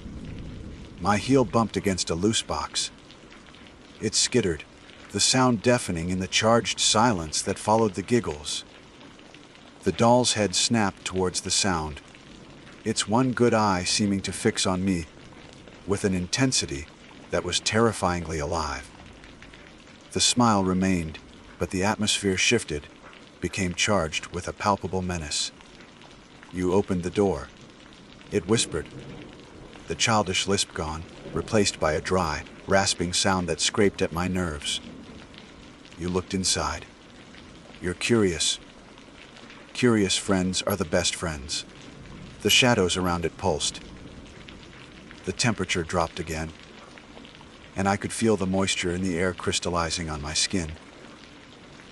The sweet, metallic smell was now tinged with the undeniable scent of decay. I have to go," I stammered, turning to flee. "No one leaves!" The voice was a shriek now, high and piercing, and it wasn't just coming from the doll. It was all around me, inside my head, clawing at my sanity. I ran. I didn't look back. The shrieking pursued me, echoing through the eisels. I could hear things falling from shelves behind me, dull thuds and crashes. The cold pursued me, a biting, unnatural chill that seemed to sap the strength from my limbs. I burst out of aisle 12 and into the main corridor, gasping for breath, my lungs burning. I didn't stop.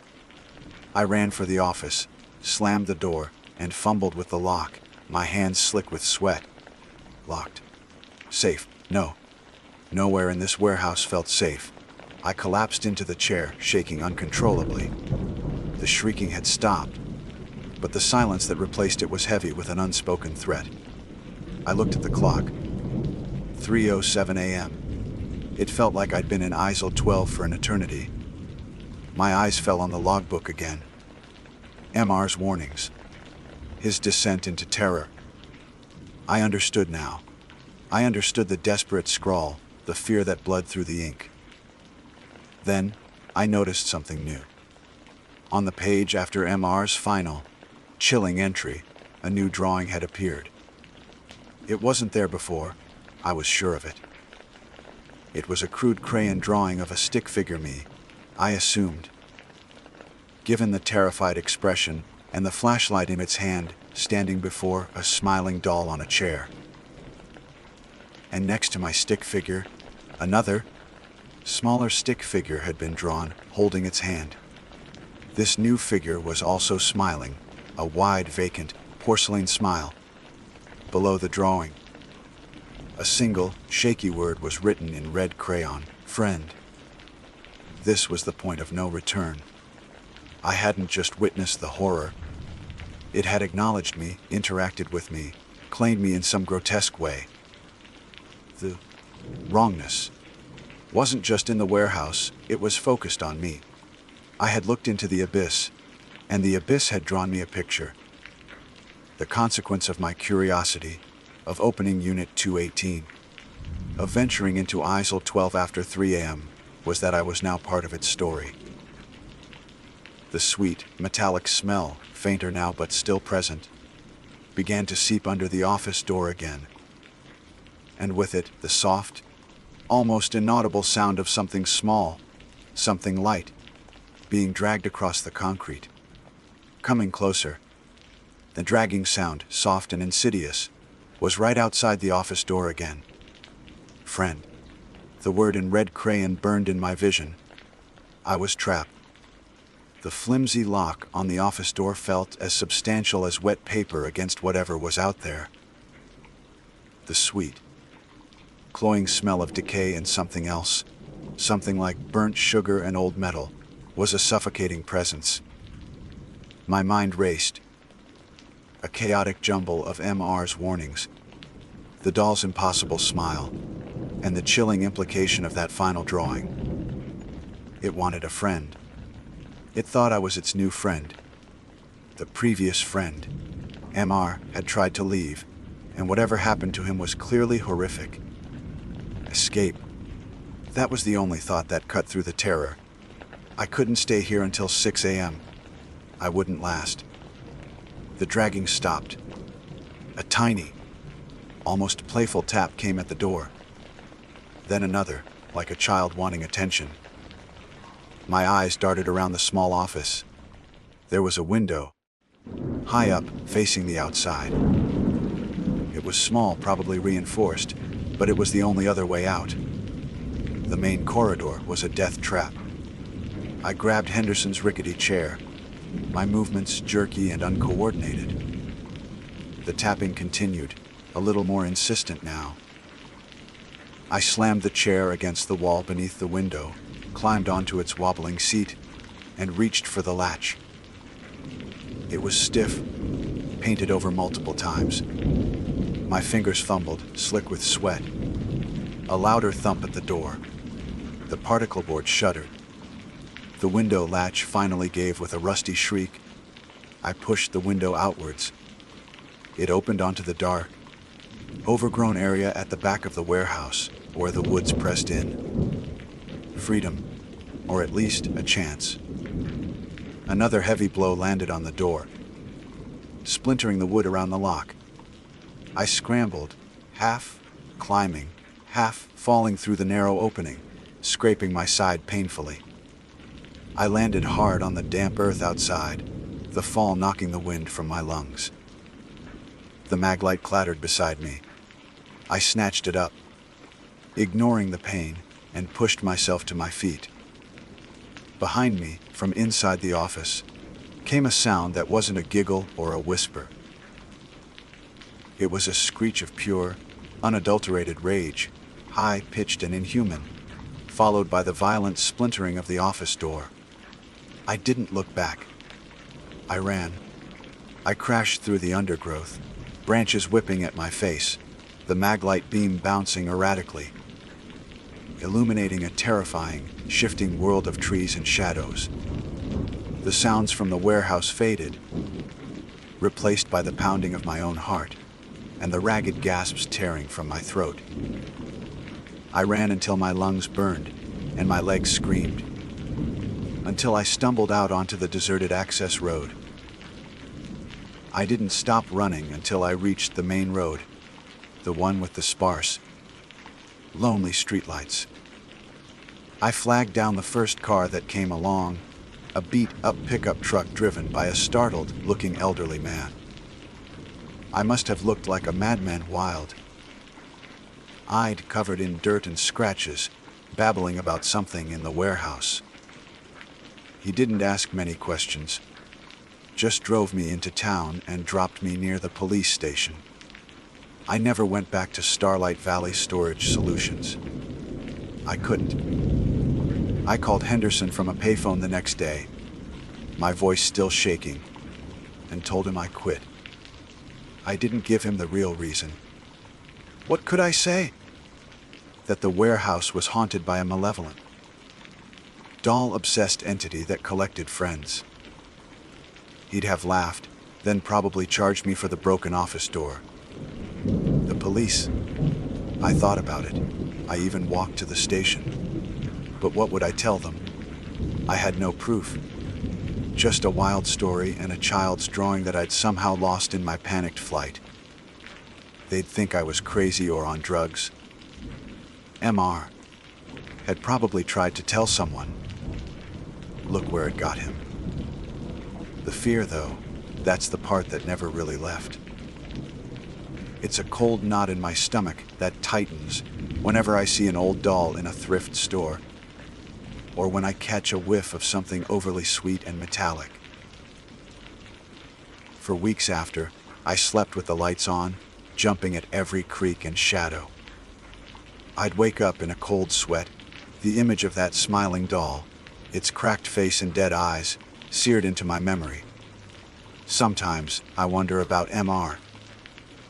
Did it add his likeness to its collection of crayon drawings? Is he now a permanent fixture in that cold, dark place, another silent, smiling friend? And sometimes late at night when the house is quiet, I think I hear it, a faint, dragging sound from just outside my own door. A soft, almost playful tap. I tell myself it's just the old house settling. The wind. My imagination working overtime, but I always check the locks. Twice. And I never ever look in aisle 12 after 3 a.m., no matter where I am. Because some doors, once opened, can never truly be closed. And some friends never really let you go.